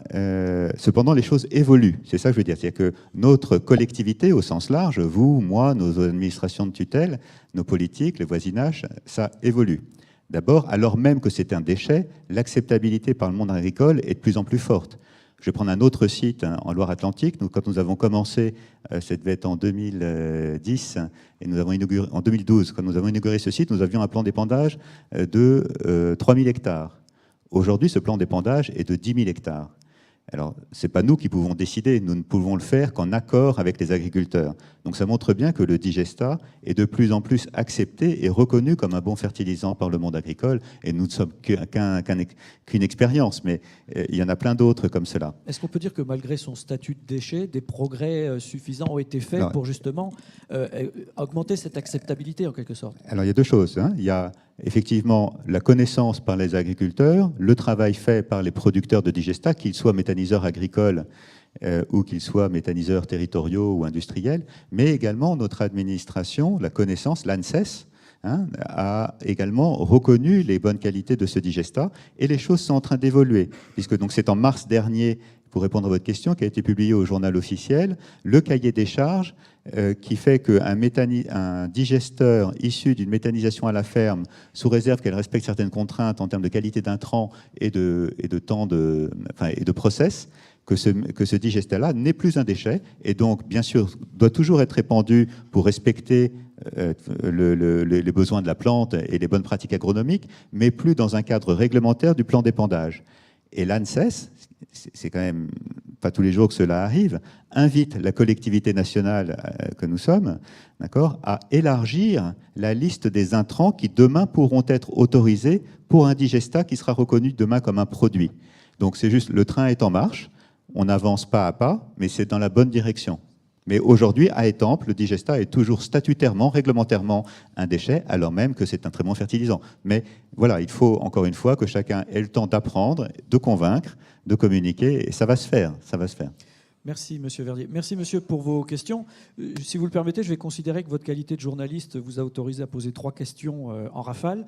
Mais si vous le voulez bien, pour la suite, je proposerai à chacun de poser plutôt une seule question ou de faire part d'un témoignage. Merci, Monsieur, pour votre intervention. Vous n'avez pas le micro, on va vous le passer tout de suite. Merci de lever la main pour que nos hôtesses puissent vous repérer dans la salle. Voilà, on va vous passer immédiatement. Merci de vous présenter également pour qu'on puisse vous situer, nous faire part de votre question, nous dire à qui elle s'adresse ou à moins qu'il s'agisse d'un témoignage ou d'un complément d'information. Donc, je m'appelle Nicolas Douzin-Didier, je suis délégué de la Fédération nationale du bois et donc très intéressé par la question du bois énergie. Et je voulais prolonger un point qui avait été initié par Cyril Le Picard. On parle de quantité de bois, mais parler de qualité de bois, c'est encore mieux. Et je vais vous expliquer pourquoi. Il y a 16 millions d'hectares en France de bois. Il y a 2 millions de forêts de production. Et 70% de l'industrie nationale du bois s'approvisionne dans ces 2 millions d'hectares. Et donc on voit bien que c'est la clé de voûte. C'est d'ailleurs un des points essentiels du PNFB. Et c'est aussi un des points essentiels de notre compétitivité à tous pour le futur. Et donc si on n'arrive pas à faire décoller la forêt de production, on aura beaucoup de mal à faire durer l'ensemble de nos projets. Et le deuxième point, c'est le danger des postures. Il y a 4 ou 5 ans, certains ont pensé qu'on était dans un monde de conflits, d'hiérarchie, qu'on manquait. Je pense notamment à l'industrie du panneau, qui était à 30% de bois de recyclage il y a 5 ans. Une fois tous leurs investissements finis, ils vont être à 70% de bois de recyclage. Entre les deux, nous avons sur les bras la quantité de matière qui à 5 ans, était utilisée par cette industrie. Et puis, nous avons aussi la chance d'avoir un redémarrage du marché et donc des besoins plus forts de débouchés dans la matière de bois énergie. Et on manque de projets. Et je rejoins ce qu'a dit M. Roger tout à l'heure. Ce n'est pas demain qu'il nous faut des projets de bois énergie. C'est aujourd'hui, parce que sinon, nous allons enrayer la croissance qui semble venir à nous depuis un an. Voilà. Merci. Alors vous nous faites part d'une part effectivement d'un autre exemple, d'une autre illustration de conflit d'usage au sein même de la filière bois, mais vous nous démontrez cette nécessaire relance pour continuer cette complémentarité entre énergie et autres usages du bois. Merci Monsieur Douzin pour votre intervention. Question suivante, y a-t-il d'autres mains qui se sont levées? Voilà, là-bas tout au fond de la salle. Bonjour, Tancred Neveu du Fonds de dotation Plantons pour l'avenir. Je voudrais rebondir sur l'intervention précédente pour effectivement appuyer sur la formidable opportunité qu'est l'émergence de la filière bois-énergie pour pouvoir valoriser et exploiter des peuplements qui sont de mauvaise qualité, qui souffrent bien souvent d'ailleurs du changement climatique. Et comme on l'a justement rappelé, la biomasse forestière, en tout cas toutes les biomasses à vocation énergie, sont également un coproduit d'autres filières. Et par là même, en tout cas pour la filière forestière, n'a pas vocation à rémunérer suffisamment le propriétaire pour qu'il puisse renouveler ses peuplements. Alors ce n'est pas une reproche, pas du tout. C'est un fait, et je pense qu'il durera comme ça. Mais par contre, il y a un vrai gap en ce moment, puisqu'on va augmenter le prélèvement en forêt, mais on constate depuis une quinzaine d'années une chute drastique des plantations en France, puisqu'on a diminué par 2 le reboisement par plantation en France, ce qui n'a pas d'effet effectivement sur la quantité de ressources et sur la disparition ou la déforestation. Monsieur Collat l'a bien rappelé, la forêt française s'étend, mais elle ne s'étend pas par des forêts de plantation. Et là, on risque d'avoir un problème, puisqu'il se plantait 150 000 arbres il y a une vingtaine d'années. On en plante plus de 80 millions, 150 millions il y a à peu près une vingtaine d'années, 80 millions maintenant, dont à peu près 35 millions encore dans le cadre du plan Tempête, qui s'arrête dans quelques mois. Donc après, on risque de se réveiller avec des drôles de surprises. Merci monsieur pour ce message. Y a-t-il d'autres interventions à ce stade. J'ai encore des tas de questions potentiellement à vous poser, mais je préfère donner priorité à la salle pour que les échanges se poursuivent avec nos invités et les participants. Pour revenir sur un aspect qui a été effleuré déjà à plusieurs reprises depuis ce matin, c'est la notion de durabilité et de grande vigilance, notamment au niveau européen, quant à la durabilité de certaines filières, de certains emplois, de certains usages, etc. Est-ce qu'on pourrait dire quelques mots les uns les autres pour ceux qui souhaitent s'exprimer sur ce point, notamment sur les marges de progrès en matière d'efficacité énergétique, notamment qu'est-ce qui va faire que demain, les choses nous resteront crédibles et acceptées par l'ensemble de nos concitoyens et de nos politiques. Qui veut s'exprimer là-dessus? Madame Borzex, peut-être 2 mots? Je commencerai peut-être par la forêt, je laisserai aux autres collègues parler du secteur agricole. Moi, je voudrais dire que sur la forêt, on n'a quand même pas attendu le sujet on n'a pas attendu l'Union européenne pour avoir une production durable.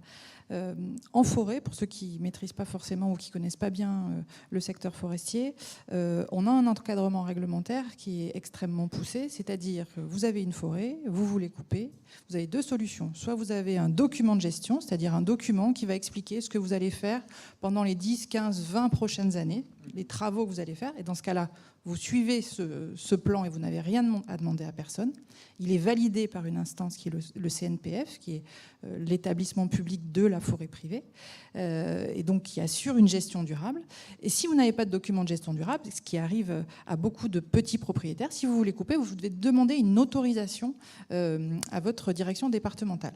Donc on a déjà un cadre sur la gestion durable de la forêt. On peut s'améliorer. Nous, notre objectif au ministère de l'Agriculture, c'est d'aller vers de plus en plus de forêts sous document de gestion. Donc toute la forêt publique est sous document de gestion, on l'a dit, c'est déjà 25% de la forêt française, mais il reste cette petite forêt privée morcelée, parce qu'une partie de la forêt privée est sous document de gestion, et on a un outil qui est extrêmement performant et extrêmement novateur. Pour ceux qui s'y intéressent, vous regarderez sur le site du ministère de l'Agriculture, on a commandé un parangonnage sur ce que font les autres États membres en matière de documents de gestion. Alors vous verrez ce qu'on fait au Japon, vous verrez ce qu'on fait au Canada, et vous verrez que il se trouve que la France n'est pas du tout le dernier de la classe et qu'on a une approche à la fois assez pragmatique et assez efficace. Donc, en matière de gestion durable, pour les bioénergies, c'est ce que je disais, il ne faut pas que les bioénergies, en tout cas le bois énergie, s'appuie sur une gestion qui serait non durable, c'est-à-dire une surexploitation des forêts. Ça n'a aucun intérêt et ça, je pense que ça casserait plus le modèle qu'autre chose. Mais on a un encadrement réglementaire qui est efficace et qui, de mon point de vue, permet d'éloigner ce genre de risque. Merci Mme Borzex. Monsieur Verdier, vous m'avez fait signe. Vous vouliez ajouter quelque chose, mais juste un instant. Déjà, Mme Borzex, merci d'avoir rappelé ce joli terme de parangonnage, qui est un terme parfaitement adapté et qui remplace certains anglicismes. Merci de me le signaler au passage. Et Monsieur Verdier, juste avant, vous laissez bien sûr vous exprimer, mais bien au-delà de la forêt, bien au-delà des contraintes ou des conflits comme ça qu'on peut entendre en matière par rapport à la durabilité, bien au-delà du bois, de manière générale, on a l'impression qu'il y a un bruit de fond, alors pas forcément au niveau européen, mais dans certains milieux, on va dire, concernant la biomasse et les bioénergies dans leur ensemble, qui n'ont pas forcément, comment dirais-je, qui ne semblent pas portés dans le cœur de certains par rapport à d'autres formes d'énergie renouvelable. Je ne sais pas si c'est là-dessus que vous vouliez intervenir, Monsieur Verdier, mais au passage, vous pouvez peut-être nous en dire 2 mots. Je ne sais pas ce que vous en pensez. Bon, donc pour rapport à ce critère de durabilité, donc je pense que nous devons être fiers de ce qui existe déjà et je pense que l'ensemble des acteurs ici présents sont favorables, d'accord, à ce que nous puissions démontrer que nous travaillons bien. Parce qu'encore une fois, il ne faut pas opposer telle filière ou telle autre. Je pense que, je suis un peu franchouillard, hein, peut-être, mais je pense que nous avons plein d'atouts et que nous cherchons à travailler de manière optimale et le plus possible. C'est peut-être là où, de temps en temps, on fait un peu cours de récré, pas suffisamment de manière complémentaire. Mais on se soigne et on y arrive. Et je crois que France Biomasse, c'est encore une fois un bon exemple de la complémentarité et du bénéfice que nous avons à travailler ensemble. Juste un petit mot plus spécifique sur la partie des durabilités. Et je vais parler là de la petite niche des biocarburants que nous produisons, donc en partenariat notamment avec Intermarché dans une usine au Havre, à partir de graisse animale ou d'huile alimentaire usagée. Nous sommes en faveur de la traçabilité et d'une traçabilité la plus stricte possible, parce que nous sommes confrontés sur le marché à des produits soi-disant durables qui viennent de contrées un peu exotiques et qui viennent perturber non seulement notre petit marché, nous produisons moins de 100 000 tonnes, mais qui vient également bouleverser un marché bien plus important et avec des enjeux plus lourds pour notre territoire national, qui est le marché du biodiesel produit notamment par la filière d'Avril. Donc nous sommes capables de tracer pratiquement de l'élevage jusqu'à la station-service, enfin j'exagère un peu, mais presque, d'accord. Et donc nous sommes en faveur de faire reconnaître la durabilité de nos biocarburants issus de déchets ou de résidus de manière incroyable. Le législateur l'a reconnu.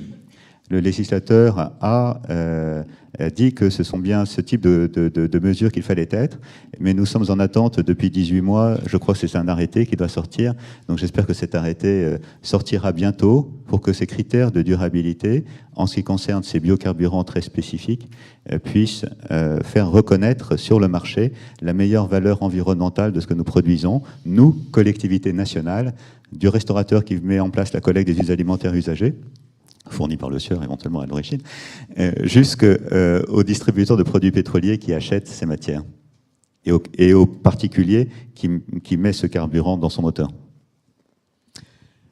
Monsieur Kiefer, vous vouliez ajouter quelque chose, et tout de suite après, monsieur chef de bien qui m'a fait signe également. Juste pour rappeler, notamment et Fabrice Boissier est encore là, que l'ADEME impose dans ses cahiers des charges pour subventionner les installations bois-énergie une proportion non négligeable et qui va en augmentant de ressources issues de forêts gérées durablement, donc de forêts certifiées. Donc ça, c'est quelque chose qu'on nous impose, mais auquel nous sommes extrêmement favorables, je dirais, puisque notre légitimité aussi en tant que, je dirais, porteur de projets de développement durable vient aussi de la légitimité des produits qu'on brûle dans nos installations.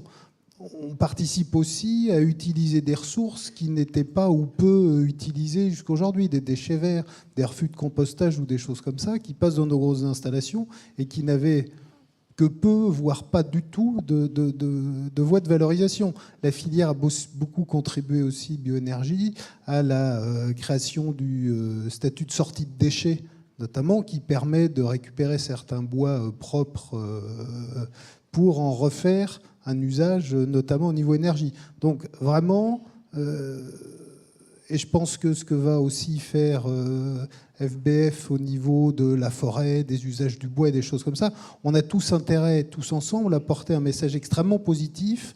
Aujourd'hui, on se heurte à la même problématique que Serge Verdier et sa profession, une problématique sur l'épandage des centres de biomasse, pour des problématiques de surinterprétation des textes, qui fait qu'au lieu d'utiliser justement comme fertilisant une matière reconnue, qui peut là être utilisée pour se substituer à des amendements agricoles chimiques ou autres, ou à de la potasse ou quoi que ce soit, on met dans des centres d'enfouissement des cendres issues de bois naturel, alors qu'on pourrait les utiliser à la place d'autres choses. Donc il faut aussi qu'on sorte de cette espèce de paranoïa qu'on souligne de temps en temps. C'est pas pour opposer malheureusement ou heureusement, le principe de précaution est inscrit à notre Constitution. On en arrive quand même quelquefois à certaines, pas aberrations, mais si on va garder le terme, qui font que parce qu'on qualifie de déchet à un moment quelque chose, ça devient une défiance pour le grand public. Et ça, c'est extrêmement dangereux. Monsieur chef de bien, vous vouliez ajouter quelque chose également, peut-être sur ce sujet ou un autre? Bon, sur les déchets en général, revenons-y. La question d'approvisionnement, comme je le disais tout à l'heure, n'est pas un problème à moyen terme et même à relativement long terme. La filière travaille beaucoup sur l'amélioration des performances. En effet, on a des apports qui sont réguliers et qui ne correspondent pas forcément à la demande. Donc, premièrement, il s'agit d'améliorer l'utilisation de la chaleur. On y a beaucoup travaillé ces dernières années. Nous continuons avec les réseaux de chaleur, de façon à ne pas gaspiller l'énergie disponible, à améliorer aussi les rendements de production d'électricité en parallèle et à améliorer un autre volet qui est de pouvoir stocker et transporter mieux les déchets, avec la création d'une filière qu'on appelle CSR, combustible à partir de déchets. C'est combustible solide de récupération. C'est ça que veut dire CSR. Voilà. Bon, et donc, d'une part, avec le gisement traité actuellement, on peut augmenter très sensiblement la quantité d'énergie valorisée, parce que notre problème est que nous récupérons de l'énergie, mais il faut ensuite avoir un utilisateur. Et ensuite, on peut augmenter la production. Donc on a besoin de coups de pouce pour ça. Le fonds chaleur est extrêmement utile pour permettre le développement des réseaux de chaleur, ça a été dit. C'est quelque chose qui est onéreux et qu'on ne peut pas faire comme ça dans son coin quand on voudrait simplement améliorer quelque chose. On essaie aussi d'amener des consommateurs de chaleur à côté des installations de production ou de construire des usines à côté des consommateurs.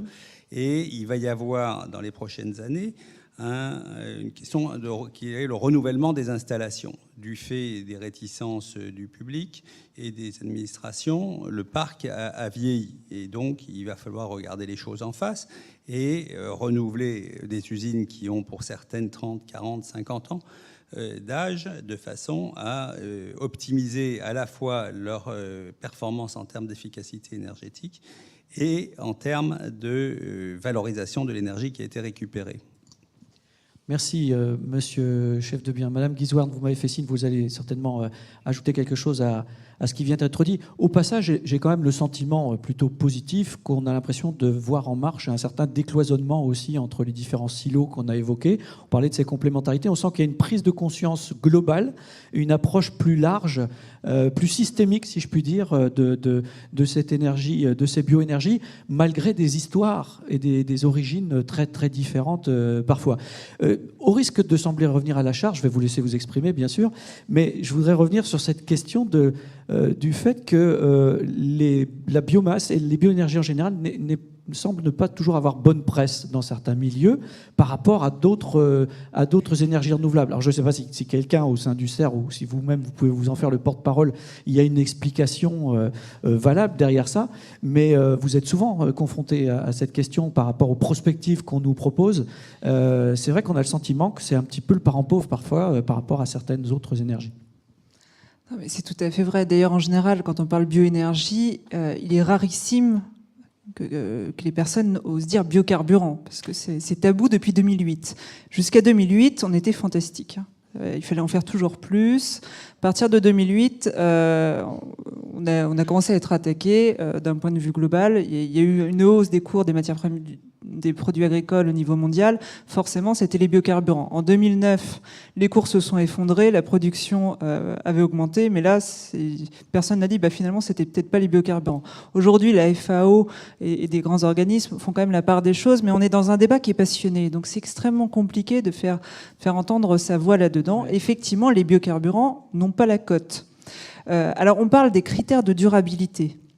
Les critères de durabilité, c'est une très bonne chose. À la base, c'était de démontrer qu'on était vertueux, qu'on était capable de faire des progrès. Donc sur ce que l'on maîtrise directement, en particulier les bilans gaz à effet de serre, faire des progrès au niveau agricole, au niveau industriel. Toute la difficulté, c'est que ce débat aujourd'hui n'entraîne qu'une chose, c'est finalement le fait de dire on va les arrêter et ça ira mieux. Mais l'arrêt des bioénergies, des biocarburants, ça n'a qu'une seule conséquence dont on ne parle pas, c'est l'utilisation massive d'énergie fossile, ce que l'on a mis 30 ans à construire très progressivement. En 6 mois, on remplace la totalité du biodiesel par du gazole. Et ça, en fait, personne n'en parle. C'est-à-dire que les critères de durabilité, c'est complexe. Mais la durabilité, d'ailleurs, ce n'est pas que l'environnement. L'environnement est un pilier, mais il faut aussi intégrer les emplois, l'économie, ce que ça crée, et regarder l'image d'un point de vue global. Parce que si on compare la durabilité par des certificats papier de bilan de gaz à effet de serre, je peux vous dire que sur le marché à Rotterdam, il y a plein de biocarburants, plein de biodiesel qui viennent de l'autre bout du monde, qui ont un bien meilleur bilan sur le papier que le biodiesel de colza qui est consommé 100 km plus loin. Merci pour cette illustration. Monsieur Collin, ça vous inspire une... Allez-y, prenez ce micro. Ça vous inspire une nouvelle intervention? Je voulais revenir un petit peu sur l'enjeu de développer le concept de bioéconomie en fait, au niveau de la forêt, de la filière forêt-bois, et justement de cette notion de durabilité. Donc, dans mon exposé, j'ai expliqué qu'on avait une forêt française en expansion, et du coup, on a une forêt aussi qui est durable, qui a une gestion durable, alors soit au travers de documents réglementaires, mais on a 50% de la forêt privée, comme ça a été dit. Et comme ça a été dit par les professionnels, une expansion qui n'est pas forcément toujours adaptée en fait, à nos futurs besoins. Voilà. Et donc cette expansion forestière, elle aura bien ses limites quand même un jour, et ce jour approche, c'est-à-dire que les terres agricoles à consommer par la forêt vont se tarir, et puis les peuplements vont arriver à maturité. Donc en fait, la durabilité aujourd'hui du système forestier, elle est un petit peu subie. Enfin, c'est une conséquence en fait en partie d'une inaction. Donc là, je pense qu'il y a un enjeu justement à le traduire de manière positive au travers de la gestion forestière, sachant que dans la forêt, c'était pour répondre à la question de M. Douzin sur la qualité des bois. En fait, la qualité, elle se fait sur le long terme en forêt. Une forêt, un taillis de chêne pubescent ou un vieux peuplement de chêne pubescent sur les côtes, on n'en fera jamais de la qualité. Quoi qu'on veuille en faire, la sylviculture, elle se fait dans le temps. Et donc ces peuplements-là, il est important d'agir en fait pour les transformer, pour les convertir, et là de rentrer dans un système de durabilité qui intégrerait une dimension économique pleine et assumée en fait. Et tenir compte des futures nouvelles essences ou de l'évolution des essences. Ça permet effectivement de s'adapter au contexte de du changement climatique, et ça permet aussi de s'assurer que le puits de carbone de la forêt française, qui est quelque chose d'important, c'est 70 millions de tonnes de CO2 aujourd'hui, c'est un puits majeur en fait dans la balance énergétique de la France, enfin gaz à effet de serre de la France, que ce puits soit pérenne, puisqu'en fait il va bien finir lui aussi par se tarir, voire décliner. Donc là il y a un enjeu pour le maintenir, de développer les usages du bois. Tous les usages en fait, et l'énergie à sa part entière dans ces peuplements pauvres dont je parlais, de développer ces énergies-là pour renforcer en fait le bilan carbone via des effets de substitution. Et dans une étude, une expertise qu'on a réalisée récemment avec l'INRA, on a montré qu'à l'horizon 2050, en augmentant significativement les prélèvements de bois, on était capable de maintenir le niveau de puits de la forêt française à son niveau actuel, avec un équilibrage en fait entre la séquestration en forêt et tout ce qui concerne les produits bois et les effets de substitution. Et là, on développe une économie importante derrière, et de la bioéconomie en fait. Et particulièrement vertueuse dans ces cas-là aussi, pour avoir pris en compte tout ça. Monsieur Verdier, Monsieur Renaudot, j'ai bien repéré vos appels du pied, si je puis dire, mais ma conscience professionnelle m'impose de me tourner une dernière fois vers la salle parce que nous arrivons à la fin de cette table ronde, donc je voudrais m'assurer que d'autres mains ne se soient pas levées entre-temps.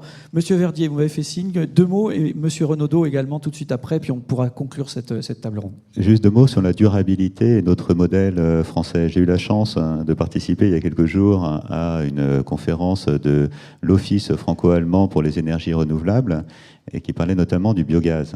La difficulté aujourd'hui des 9000 méthaniseurs présents en Allemagne, c'est que 80% de leur apport énergétique est lié à du maïs ou à des cultures. D'accord ? Chez nous, au jour d'aujourd'hui, notre schéma nous amène à limiter les cultures énergétiques à 15% des intrants.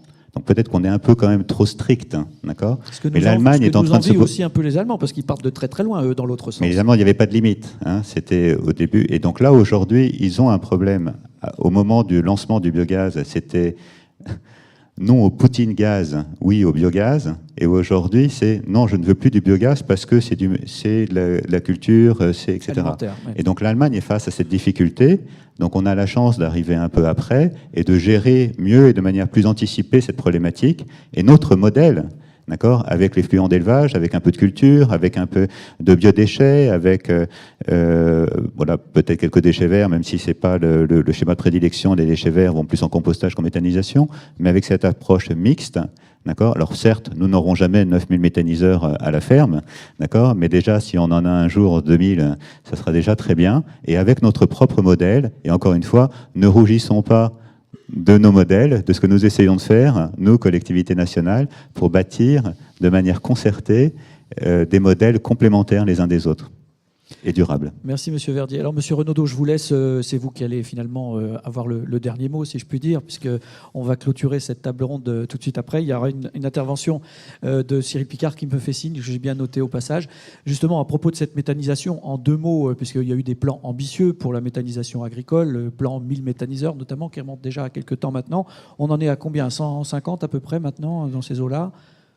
Méthaniseurs, en France, on en a un peu plus. Non, on en a 300 dans les exploitations agricoles. Et combien puis vous dites ? 300. 300 aujourd'hui, très bien. Bon, voilà, ça nous permet de faire un peu le point aussi. et un peu moins dans les autres filières. Ce que je voudrais dire, en finale, au printemps, j'ai assisté à une réunion au ministère sur la stratégie nationale de bioéconomie. Et on a eu une présentation qui nous a été faite par un représentant de la Finlande, si je m'abuse, qui a présenté ce qu'ils avaient fait, eux, il y a quelques années, sur justement tous les développements possibles par la bioéconomie, et qui en a fait quelque part une politique et un cheval de bataille, une stratégie effectivement très importante de mobilisation et de leur territoire, et de leurs producteurs, et de l'ensemble des filières. Le vœu que je fais aujourd'hui, effectivement, c'est qu'on ait la même chose en France, effectivement, qu'on en parle positivement, et qu'on arrive c'est le rôle de nos politiques, c'est le rôle aussi de nos administrations, mais aussi par rapport au grand public, parce que ça a été évoqué aussi ce matin, de cette défiance que l'on a aussi aujourd'hui du grand public, du consommateur, des fois qui veut tout et son contraire. Mais là aussi, c'est de mettre en avant nos possibilités dans notre pays très rural, très agricole, de cette bioéconomie et comment on peut effectivement... Et là, je regrouperai par rapport à un autre travail qu'on a fait hier aussi dans le cadre des États généraux sur l'économie circulaire et la bioéconomie, c'est qu'on a des chances énormes, on a des potentiels énormes sur notre territoire, donc sachons les valoriser et pour aller de l'avant. Merci Monsieur Renaudot. Avant de vous remercier collectivement, c'est Cyril Le Picard qui a souhaité ajouter un petit mot de la fin, si je puis dire, et c'est bien la moindre des choses. Fin, F-A-I-N. Bien, non, je voulais compléter un petit peu sur les bioénergies. En fait, c'est une vision à double foyer. Le premier, c'est le court terme. Le court terme, c'est la récolte, c'est la logistique, qui est un vrai sujet aussi. C'est l'installation, c'est le quotidien. Et le quotidien nous prend beaucoup de temps. Par exemple, le problème ponctuel de la rentabilité du gaz face au bois, qui est un problème immédiat. Et c'est là où je voudrais interpeller les pouvoirs publics sur l'efficacité à court terme et l'obligation d'avoir une efficacité à court terme sur des problèmes ponctuels qui engendrent un nombre important de salariés. Je reviens toujours là-dessus. S'il y a de la dynamique, il y a des emplois derrière. Donc ça, c'est le court terme. Puis il y a le long terme. Le long terme, c'est de savoir vraiment ce qui va se passer, d'avoir une visibilité sur les investissements. Les industriels en ont besoin. C'est des gros chiffres. Hein. Les investissements dans nos domaines sont très, très coûteux. Et puis, c'est aussi le reboisement. C'est un mot que j'ai peu entendu ce matin. Le reboisement, c'est intimement lié aux bioénergies dans les 30 ou 50 prochaines années. Et je me tourne vers l'ADEME en vous disant que Dynamique Bois doit être continuée, doit être simplifiée, si possible. Merci. Et puis, bien sûr, le fonds chaleur derrière qui permet aux industriels d'investir. Ça, c'est plutôt le long terme. Le reboisement est un vrai sujet. Et puis, les innovations.